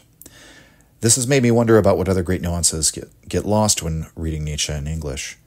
My question, have you considered learning German to such a degree as to be able to read Nietzsche in the original? It's my impression that you, like me, usually only look at the original when studying a section in more depth and translate it using software and dictionaries. I've started using German a bit on my own and with the sole purpose of being able to read it. It's quite time-consuming despite getting a lot for free since my mother tongue is Swedish. I'll have to see if I find it worthwhile enough to continue, but so far it's very rewarding. Well, thank you for that question. Swedish gets quite a bit from German. I wasn't aware of that. I mean, I guess it makes sense in a way, but Swedish is such a weird language, and y'all have like 4 other vowels that the rest of us don't really have. So is that something shared with German? I mean, I don't know. But yeah, I mean, what you say is mostly right. That's basically, I don't study German. I've learned important German terms and looked into the German of the original to the extent that it's helped me understand Nietzsche.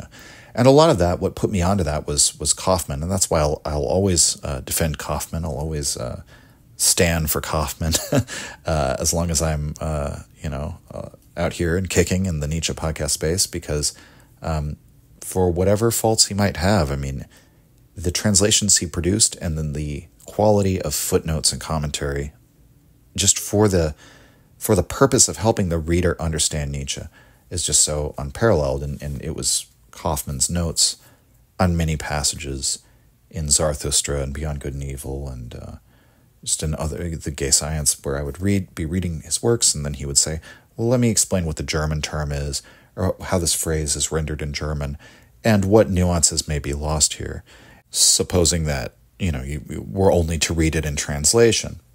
And then I've done more digging outside of that, and a lot of that's just been from contact with friends and sort of people in my circle of fellow Nietzscheans who have all become interested in this stuff, looking at the original German terms to various degrees. If anyone is listening here who's on the Nietzsche subreddit, I'm sure many of you know Lebensmaler or Griffenheit. All 3 of us have had a real interest in like looking into the German terms and or some of the German phrases that Nietzsche uses. And then, so I've had the advantage that in communication and collaboration with them, occasionally they'll bring something to my attention that I never thought of or never thought to look into. And Lebensmaler did a whole series in the Nietzsche subreddit of Nietzsche. He called it Nietzsche Lost in Translation. That would actually be probably very useful for many people to look into, where he looks at many key words that Nietzsche uses that might have, where the English translation just does not convey it, the full meaning. And so as for whether for myself I've thought of learning German to that degree of proficiency, I have not. And the reason for that is that I am 35 years old and life is short. And I've only had enough time. You only have enough time in life to learn a certain number of things. And there was a time when I did seriously think about that. I should learn German to read Nietzsche in the original. The problem is that I think from what I've heard, the way that Nietzsche writes and the style of German that he's writing in is not very applicable. Like learning modern German, it would still be kind of a slog to get through a lot of Nietzsche. Again, this is hearsay, this is secondhand information, so please correct me if I'm wrong on that. But that it would be a real uphill battle to read Nietzsche in the original German for somebody who is not a native German speaker. And that, that it's kind of like two different skill sets, learning German for the sake of having a conversation or actually using German in a modern context versus using German to read Nietzsche. It's almost like two different kinds of German. And so, all of these things have sort of made me very hesitant to devote time to that. Because I've also, to the extent that I've devoted time to learning other languages, it's been Spanish and Italian. And to some extent Mandarin, but that was like a very specific time in my life where I was trying to... The thing about Chinese that's very interesting is that you can actually read Chinese. Again, some of the grammar phrases or references might be very different, and the pronunciation we have no way of knowing, but that, somebody who reads Chinese characters today could pick up, a Chinese document from like 1,200 years ago and pretty much read it, right? Which you can't do in a document written in Old English, right? So anyway, that was a period in my life when I wanted to read medieval Chinese philosophy and Zen texts and Taoist texts and so on and so forth. And so, I didn't get very far with it. So I have devoted some time in my life to studying languages that are not English, but I don't know if at this particular time in my life I really have the mental space for it, or the time or effort to give to it, because I have so much reading to do for the podcast that is in my mother tongue. To the extent that I've really worked on a language and tried to become proficient, it's been Italian. And that's been like a years-long process, and I'm still barely able to hold down like the most basic conversation. And part of it's just from not using it as much as I would like to. So, all right. Next question. Zarathu asks, my question is, how do the teachings of Nietzsche apply to the hard version of the Sapir-Whorf hypothesis? This is not something I'm an expert in by any means. The Sapir-Whorf hypothesis is basically the notion that language, the specific language that you speak will shape your thought, which is something that I've said quite a bit on this podcast. So obviously, to some extent, I agree with it. I think that the Sapir-Whorf hypothesis, though, really, I think what's controversial about it is sort of the suggestion that based on the structure of different languages, like somebody who, it's funny the way that some of these questions have like dovetailed into one another, right? Because I'm just answering them in the order they were received. And this one, the last person was asking me about language, and now this one is a sort of a meta question about language. And, so the hard version of the Sapir-Whorf hypothesis, if I'm right about this, would be that, a Chinese person quite literally thinks very differently from me as an English speaker, because the entire structure of their thought, where it's, the words are ideograms, they're not formed by like individual letters and characters, and the whole grammar of Chinese that you can, sort of string together a series of ideas in a certain way, and, maybe two characters that two individual word concepts that wouldn't mean much to me in English if put together might have a different connotation in Chinese, that might then lead them to see the world in a completely different way, or just make different associations that I would make, and just consciously represent reality to themselves in an entirely different way, in a way that might be just incommunicable, that there's a sort of barrier between the different ways of viewing the world that's incommunicable if one only speaks one language, not the other. I might be wrong as to what the hard version of the Sapir-Whorf hypothesis is. But, anyway, that's my understanding of it. And, I think Nietzsche would be, he would be sympathetic to that argument, or he would be, that argument would ring true to him. I do think, though, that much of what Nietzsche is saying about language is not so much a commentary about different languages shaping like different kinds of thought or perspective, although that might certainly be included. I think he has a very fundamental critique of the way that language, quote unquote, shapes thought, insofar as, I mean, really the discussion we had earlier, that we have not got rid of God because we still have faith in grammar. That it's not, or I don't want to say it's not significant, that may be more significant than the fact that we have these different grammatical structures that might lead to differences in perspective, because to Nietzsche, differences in perspective, that's sort of like a given, right? The fact that I might construct the world in a different way, conceptualize the world in a different way from you, that might be true in a very radical way for Nietzsche, in a way that many philosophers might not have been willing to accept, but I think that Nietzsche would go there in thinking that we might truly have. I mean, he entertains the notion in Birth of Tragedy, for example, that perhaps hallucinations could be shared by whole peoples and nations, right? So that, the Greeks might have had this tragic worldview, and because of their beliefs and values and these rituals they did, they might have been able to, like, hallucinate Dionysus all at the same time. Like, maybe this is like a weird analogy, but, that because of their different perspective on life and their cultural context, they're quite literally able to see things that are not there, quote unquote, for the rest of us. And, this might be true in the individual level, that this is kind of true in, like, the master and slave morality example, that the master and slave see and experience the world in profoundly different ways. And these are people within the same society, presumably speaking the same language, but that because of their position and the power dynamic, they live in a very different reality, and so on and so forth.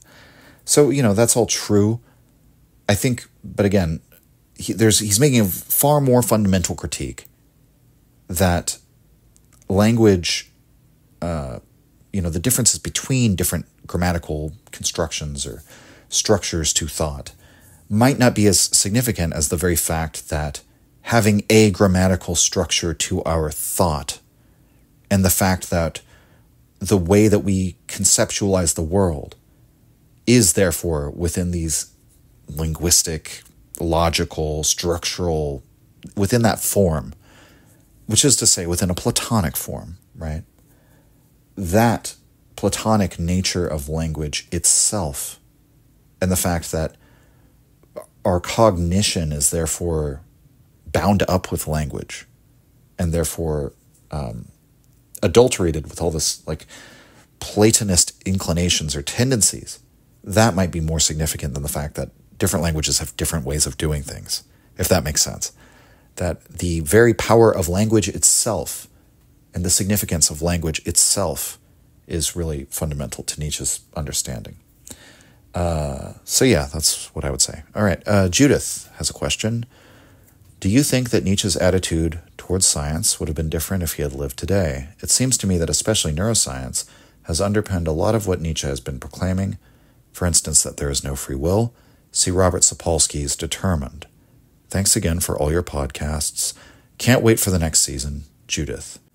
Thank you, Judith. Thank you for writing. Thank you for the question. I think Nietzsche's attitude towards science would have been different if he had lived today? It's hard to know what you mean by his attitude towards science. Do you mean his... Because in many ways, Nietzsche is, as I never tire of reminding people, philology in the German university system is a Wissenschaft. It's considered a science. There's we would say today it's a soft science in the way that history is a soft science. But Nietzsche would have thought of himself, or he would have been thought of, as a man who worked in one of the disciplines of the sciences, if not necessarily like a scientist, right? At least during the time when he is an academic. That's the milieu that Nietzsche comes out of. And as I've brought up before, Nietzsche is very influenced by Friedrich Albert Lange and his work, The History of Materialism, which gives a sort of account of the development of the sciences. And, Nietzsche also comes out of the Neo-Kantians, many of whom are philosophers of science. And so this is all to say, because you didn't specifically say this, but a lot of people seem to think of Nietzsche as like anti-science or something, or an irrationalist, and I would say that is not true. But what you bring up, just the specific examples, neuroscience, has demonstrated that there's no free will. I am actually personally, I am not so keen on these scientific proofs that there's no such thing as free will. I think it's very difficult to prove a negative, we'll say. And it's, we can say that we have found no evidence that there is free will.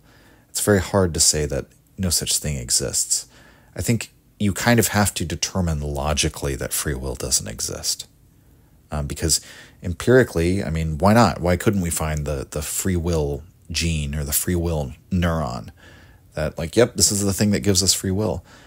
Because logically, that's kind of a silly idea, right? I think, and that for me is why, it's in the same way that science can't disprove the existence of God. We just might say that logically you get to a certain point where you realize that, this idea seems like it was a psychological need of people from former ages, or it was as Nietzsche puts it, was a gross answer to the problem of existence. A simple, base, overwrought answer to the problem of existence. There's just this authority figure who rules over us in the exact manner of a patriarchal king of the Bronze Ages. Who came up with the idea? The people who lived under the patriarchal kings of the Bronze Ages. So, and I know in a lot of modern online discourse, people kind of scoff at these sort of new atheist style talking points that I'm giving here. But what's wrong with the new atheists are sort of the ways that they didn't address the flaws or the faults in their own ideology. They were absolutists and dogmatists about their ideology. And not understanding the benefits of religion and the fact that, not everyone needs your new atheism. Not everyone would benefit from it. But, by and large, a lot of the arguments that they made were actually correct. I'm sorry to say. Well, I'm not sorry to say. But rhetorically, I'm sorry to say. It's unfortunate for your position if you were one of the people who was holding on to your theism, but yes, we do find that there is a God of the gaps, that many phenomena that we understand scientifically now were explained religiously in the past. And the only things now that we remand to the purview or the domain of religion or to God belief and God being in charge of it are things that are just completely unfalsifiable, right? And I don't know. I think we shouldn't lose sight of the fact that new atheism really was a victim of its own success in a way. And there's all sorts of people out there trying to rewrite that history. But I'm sorry, I've kind of gone off topic here from what you're actually asking. Robert Sapolsky, with all of that being said, Robert Sapolsky actually, I would say, advances many powerful arguments using the evidence of neuroscience to make his point. I would say that he actually does make logic. He's making philosophical arguments, though, in many cases. It's not just pure neuroscience. And I think it's not actually that dissimilar from the way Nietzsche used science. Nietzsche used a lot of the best. He bases his arguments on a lot of the best and most up-to-date scientific knowledge and findings and hypotheses of his time. He was not dismissive of the sciences. He did incorporate that and use those for the benefit of his arguments. It's just that, admittedly, a lot of the science that Nietzsche had access to was outdated. Not all of it, but the example I often use is Nietzsche opting for Lamarck over Darwin. Now, has everything that Darwin put forward panned out? No. Has Lamarck been vindicated in some ways? Yes. But has the overall Lamarckian project, has that been embraced by the modern scientific consensus when it comes to biology? No, that's not true either, right? So there were some areas where Nietzsche was just sort of working with the best of what he had. Now, does he have a critique of the sciences? Absolutely. And I would recommend that Deleuze makes Nietzsche's critique of the sciences very clear and very understandable. And so those episodes, particularly I think the first episode I did on Deleuze, we discuss that. There's also an episode on Nietzsche's view of science.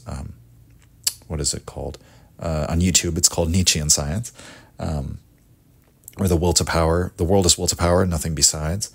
But episodes at the end of season 2 where I talk about, it's a discussion of the pre-Platonic philosophers, yet again, but it's through the lens of how Nietzsche compares all of those figures to, pioneers within the scientific revolution, within the time of the Enlightenment. So comparing Thales to Lavoisier, and, I think Democritus to the Kant-Laplace hypothesis, and so on and so forth. So that's all very interesting. And it is sort of paired with this idea that Nietzsche thinks that science, physics has to be paired with metaphysics in some way. And not metaphysics in the Heideggerian sense or in the Hegelian sense, but in the pre-Platonic sense. In the sense of trying to, that the usefulness of scientific inquiry is part of this project of giving us a total picture of the world, or helping us to form some sort of understanding of what the world is, what existence is, how existence functions, how it all works. And that's what all the pre-Socratics or the pre-Platonics are trying to do. And that there's something that is necessarily artistic and a bit arbitrary, and yes, irrational about that.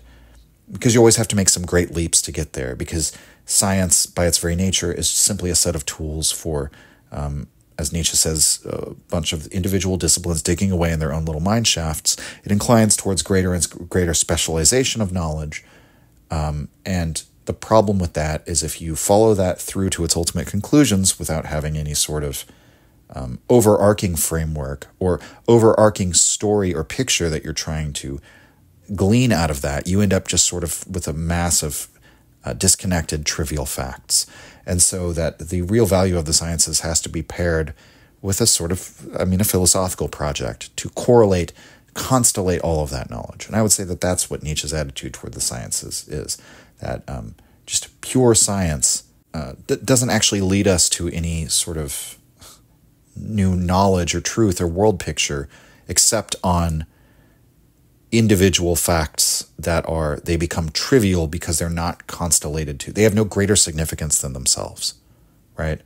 And many people who are scientific positivists would say, yeah, of course, I'm a biologist and I'm out here studying turtle shells, and all of the facts that I've learned about the carapace of a turtle have no bearing on the understanding of man's place in the universe or something like that. And, in theory, that's fine. It's just that Nietzsche, that's not what he's interested in. And his point would be that you're therefore not a seeker after truth, quote unquote. You're a seeker after facts, these individual, unconstellated, trivial facts. The facts become trivial and not part of this greater truth by the fact that you're not willing to go out on a limb, as you would have to do, to sort of give a whole picture of the world. And, the scientists will do this and not realize they're doing this when they say, we live in a materialist world, right? We live in a mechanistic world. We live in a world governed by cause and effect. Those are not justifiable statements just by an empirical study of every little trivial fact. They had to go out on a limb to make that claim. Because to say we live in a material world purely is to presume that you've proven a negative and that nothing exists outside of the material. Or else it's just to make a tautological statement that, well, of course, everything that we see and experience is material. And, it should be clear by now, if you've listened to the podcast up to this point, that is the world that I largely would say I believe in. But it's, I just would admit that you can't get there just strictly from science. Science depends on philosophy, right? And that understanding used to be incredibly common. That used to be sort of one of the underlying principles of the university, was that everything was nested in philosophy. And it's only now that we have these figures like Neil deGrasse Tyson and Stephen Hawking, rest in peace, who are brilliant people, but on this issue of philosophy are frankly idiots who think that they don't philosophize. They don't have to make value judgments. Oh, I just stick to the facts. No, you don't. Even that principle that you just articulated, we ought not make value judgments. We ought to just stick to the facts. That's a value judgment, right? So there's a sort of absurdity and ridiculousness to it, and I think that's what Nietzsche criticizes when he criticizes sciences or the scientific mindset. Okay, a couple more. Victor Stromberg. Hey, Keegan. Concerning free spirits, I'm sort of confused about from which ground Nietzsche's work is supposed to be interpreted. He writes of free spirits as characters with intrinsic traits to command and assert value. While there are many examples of people throughout history being good examples of his archetypal free spirit who never read a piece of him and yet acted to his liking, I therefore have a hard time trying to see them as his target audience. As Nietzsche speaks of the instinctive, impulsive, as being a superior mode of conduct than reason, it makes me question to whom he is writing, though in some form his works are still able to be interpreted as such. Would it be to somebody consciously transforming toward the Übermensch, a projection of himself, or something else? Would love to hear your thoughts. Thank you, Victor. This is actually not an easy question, and I might have to disappoint you by telling you that there's really no answer to this, because it's like, in a way, you're like touching on the central paradox of Nietzsche, so to speak. It's something I've brought up before, and that is, who does Nietzsche write for? Because if he is to sort of suggest that ideology and the dialectic, rational persuasion, all of this is sort of, what would we say? That's the effect and not the cause, right? He inverts that relationship that's been assumed in philosophy throughout time, that ideas shape reality. Nietzsche says reality shapes your ideas, right? Again, this goes back to the passage in Twilight that I mentioned at the beginning of this talk, or this Q&A session, that essentially Socrates is an effect and not a cause. He doesn't cause the theoretical view of life. The theoretical view of life expresses itself through the appearance of Socrates. Vice and luxury are not the cause of decadence or degeneration. Decadence or degeneration are the cause of vice and luxury, because what those things really mean, decadence, what that really means is the need for greater and greater overstimulation, because the physiology is becoming weakened. And so this need for more vice and luxury is an expression of that.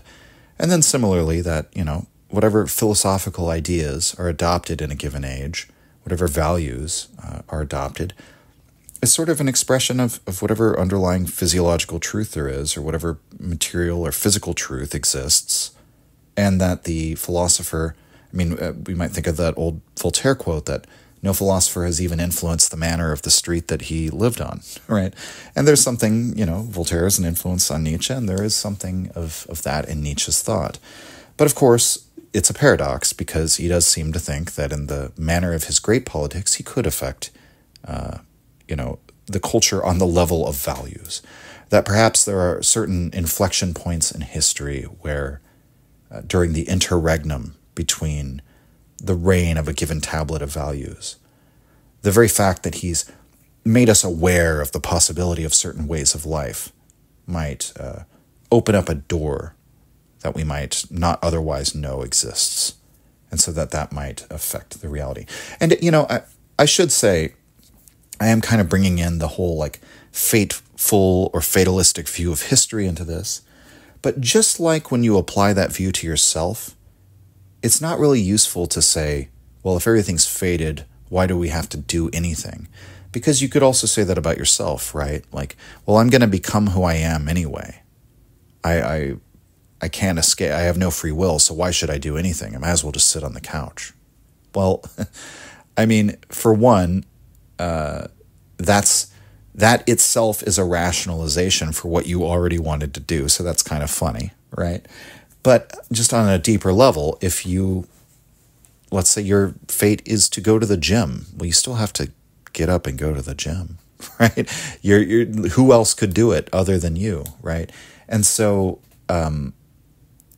saying, well, why talk about this? Why do anything? Why put out these ideas if philosophy doesn't affect anything?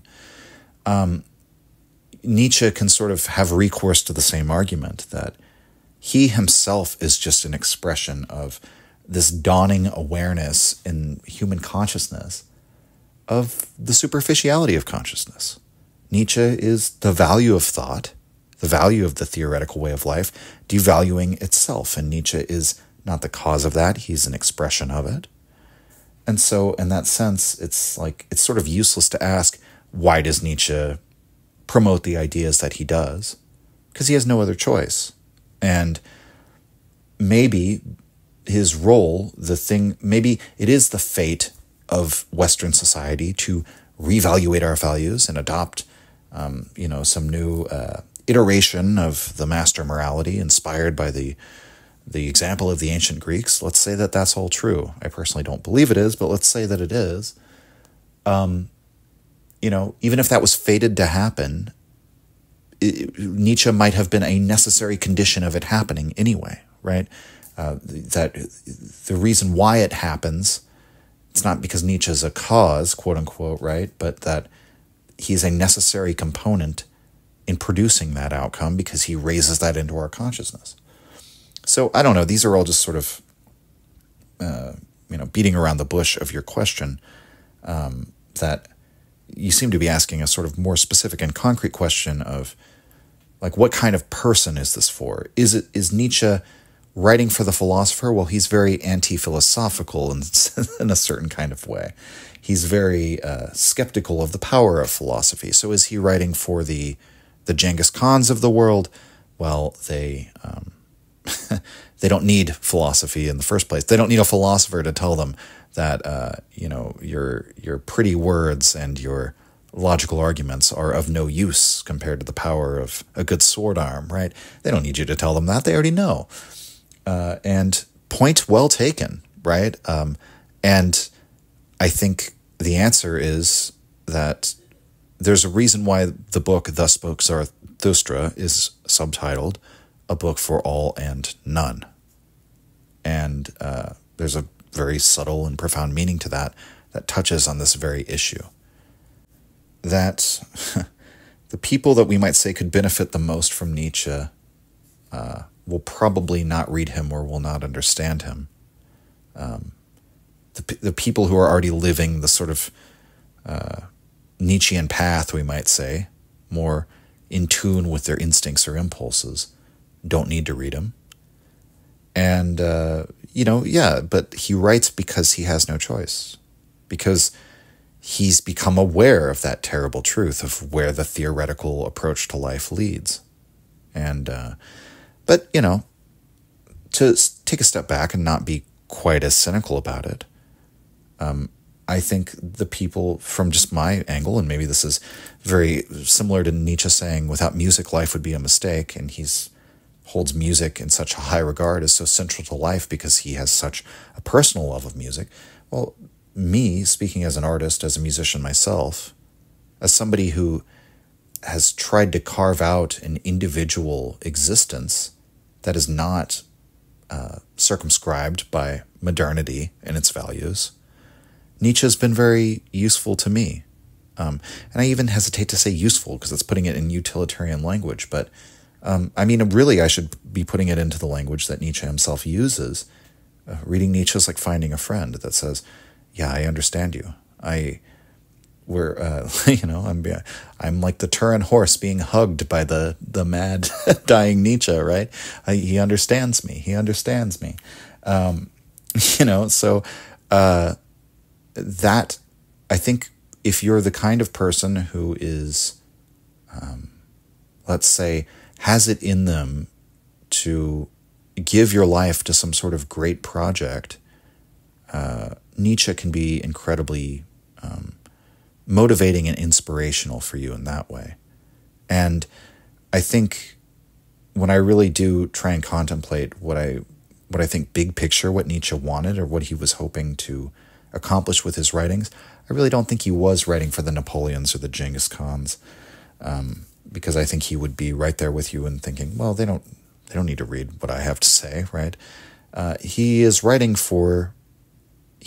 is writing for people like himself who are moderns. He's writing for people in the exact situation that we're in, which is the exact situation that he was in. He's writing for people who are living in the sort of twilight of an old value system that's dying, and explaining to them, diagnosing the problem and telling them this is what's happening. He himself is a decadent, as Nietzsche tells us, as he confesses in Ecce Homo.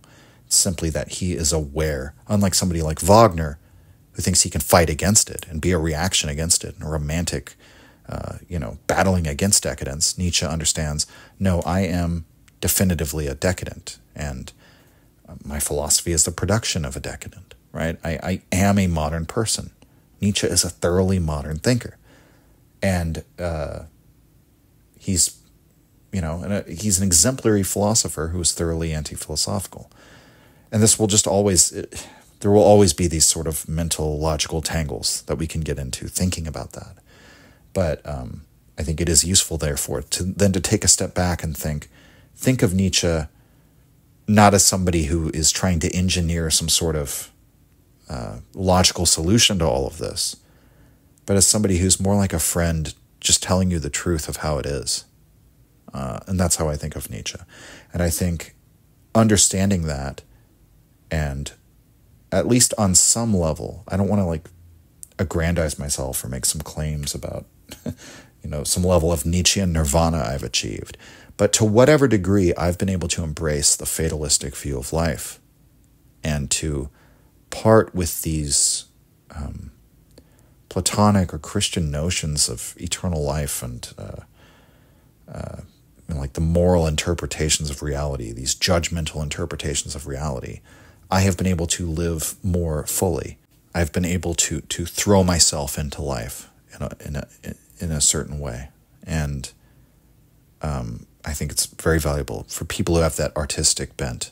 Nietzsche appeals to very artistic, creative people for that reason. I think Nietzsche, for the first 50 years of his existence, probably had a far greater impact on people outside of philosophy, like artists and musicians, than people like David Bowie and Led Zeppelin and so on and so forth, than he did on philosophers. I don't know. Maybe that's too grand a claim. I don't know. I might be getting tired and kind of going off half-cocked here at the end. So there's only one more question, and it's a short one, so it's one I can give a short answer to. So one more question, and then that'll be it, and we'll end this. Felix asks, any thoughts on Bronze Age perverts' take on Nietzschean ancient Greek ideal and asceticism lifestyle project? So, funnily enough, a Bronze Age pervert recently followed me on X, so, I haven't had any communication or contact with him, but we'll see. I guess he's aware of me and aware of what we're doing here. So, in a lot of my audience, there were some questions about Bronze Age pervert in the earlier Q&As, and that was actually how I found out about him. I was like, I don't know who this guy is. I remember reading some of his work and not liking the style of it so much, of the whole caveman, me Tarzan, you Jane thing. That just doesn't appeal to me. But, to each his own. We'll just say, as far as the asceticism lifestyle, the ancient Greek ideal, I assume what you mean here is just the fact that he, what does he describe himself as, an aspiring nudist bodybuilder? There's a real, with Bronze Age pervert, there's a real return to celebrating the male physique and a well-built male physique and celebrating the body. And there's a whole bodybuilder culture, especially among the online right wing now. And I think this is quite a positive development in many ways. I think the left could benefit from having a bodybuilder culture. I think any kind of culture that you're fostering as part of your political movement that happens to make you healthier and stronger and just a better human being, that sounds great. The problem is, and I have a hard time thinking that Bronze Age pervert doesn't understand this as a Nietzschean, is that just disseminating this idea out into the wild, it's going to be plebeianized. You going and creating this worship of, the jacked male body, that is going to be adopted by a bunch of people. Yeah, that might be understood for what it is by extraordinary people or exceptional people. But what you get online now these days is I literally got into an argument with this guy on Discord where he we're arguing, and the minute this guy can't answer my points and starts to flail in the argument, he says, okay, well, can you post physique? Can you deadlift 200 pounds, right? And like, again, guys, I get it. Like if somebody is just like a complete, like a complete wastrel who's never done any physical activity in their lives, I kind of understand being like, consider the source of these ideas. That is a very Nietzschean notion, right? Consider the physiology of the person who's arguing with you. But if you're doing that because you're losing an argument, I don't care how much you can deadlift, you're still a loser. And this idea has been promoted that basically is now in the arsenal of all these gym rats who have never had an original thought in their head and have never like deeply thought about anything in their lives, but they think they have a right to that they've bested you in an argument when they tell you that they can deadlift more than you.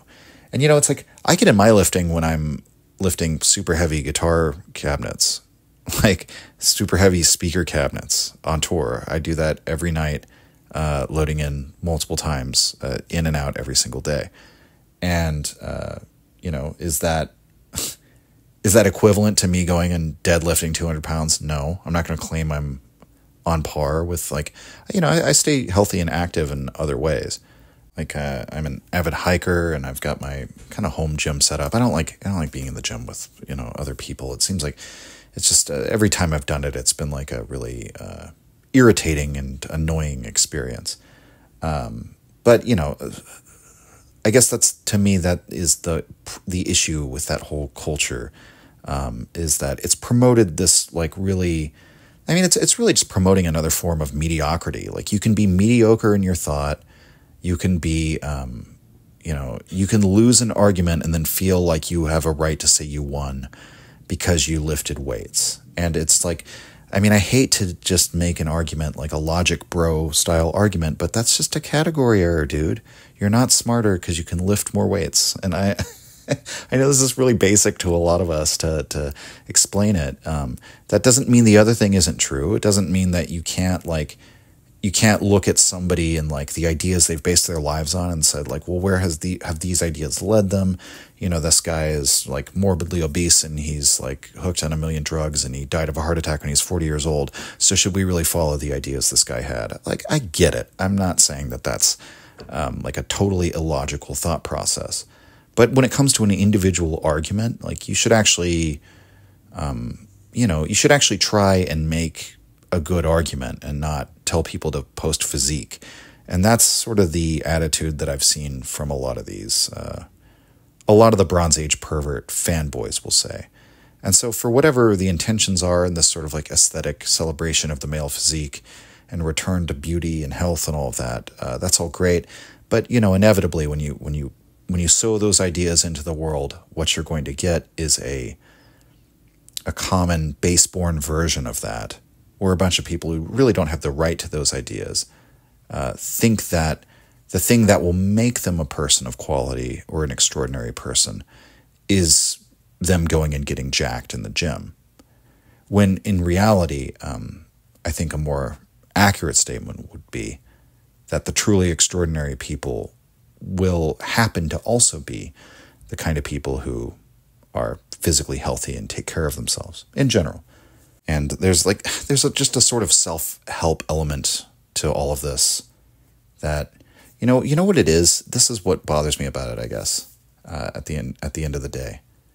The kind of people who are super into Bronze Age pervert and the lifestyle that he leads and the physique he has and the, because he lives all around the world, travels all around the world and stays at luxury hotels. And, he seems like he's somebody who has like some kind of money or connections.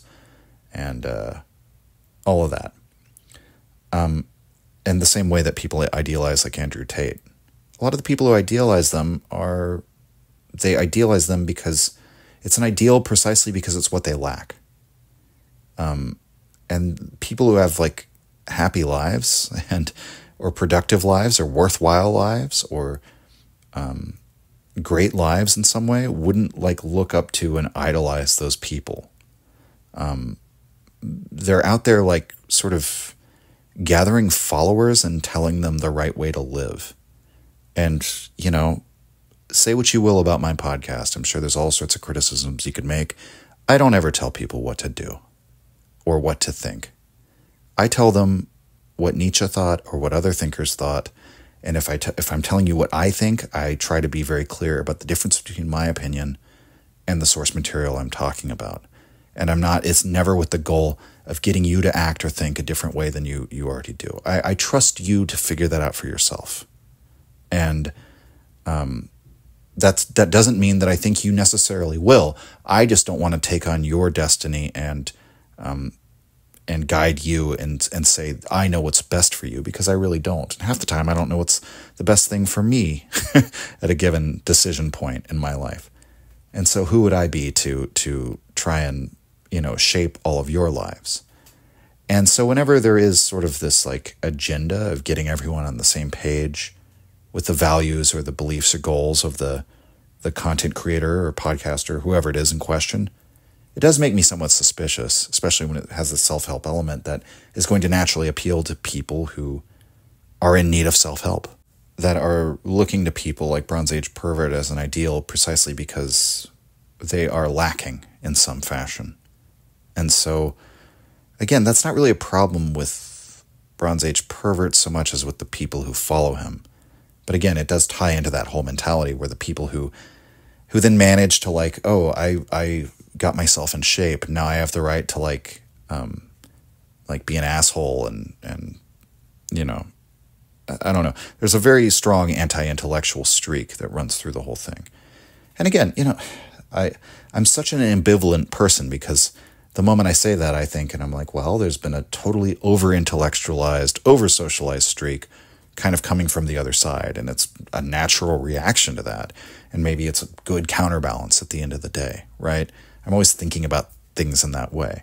But, I mean, I would just say, again, I never use this platform to promote some sort of political or social agenda.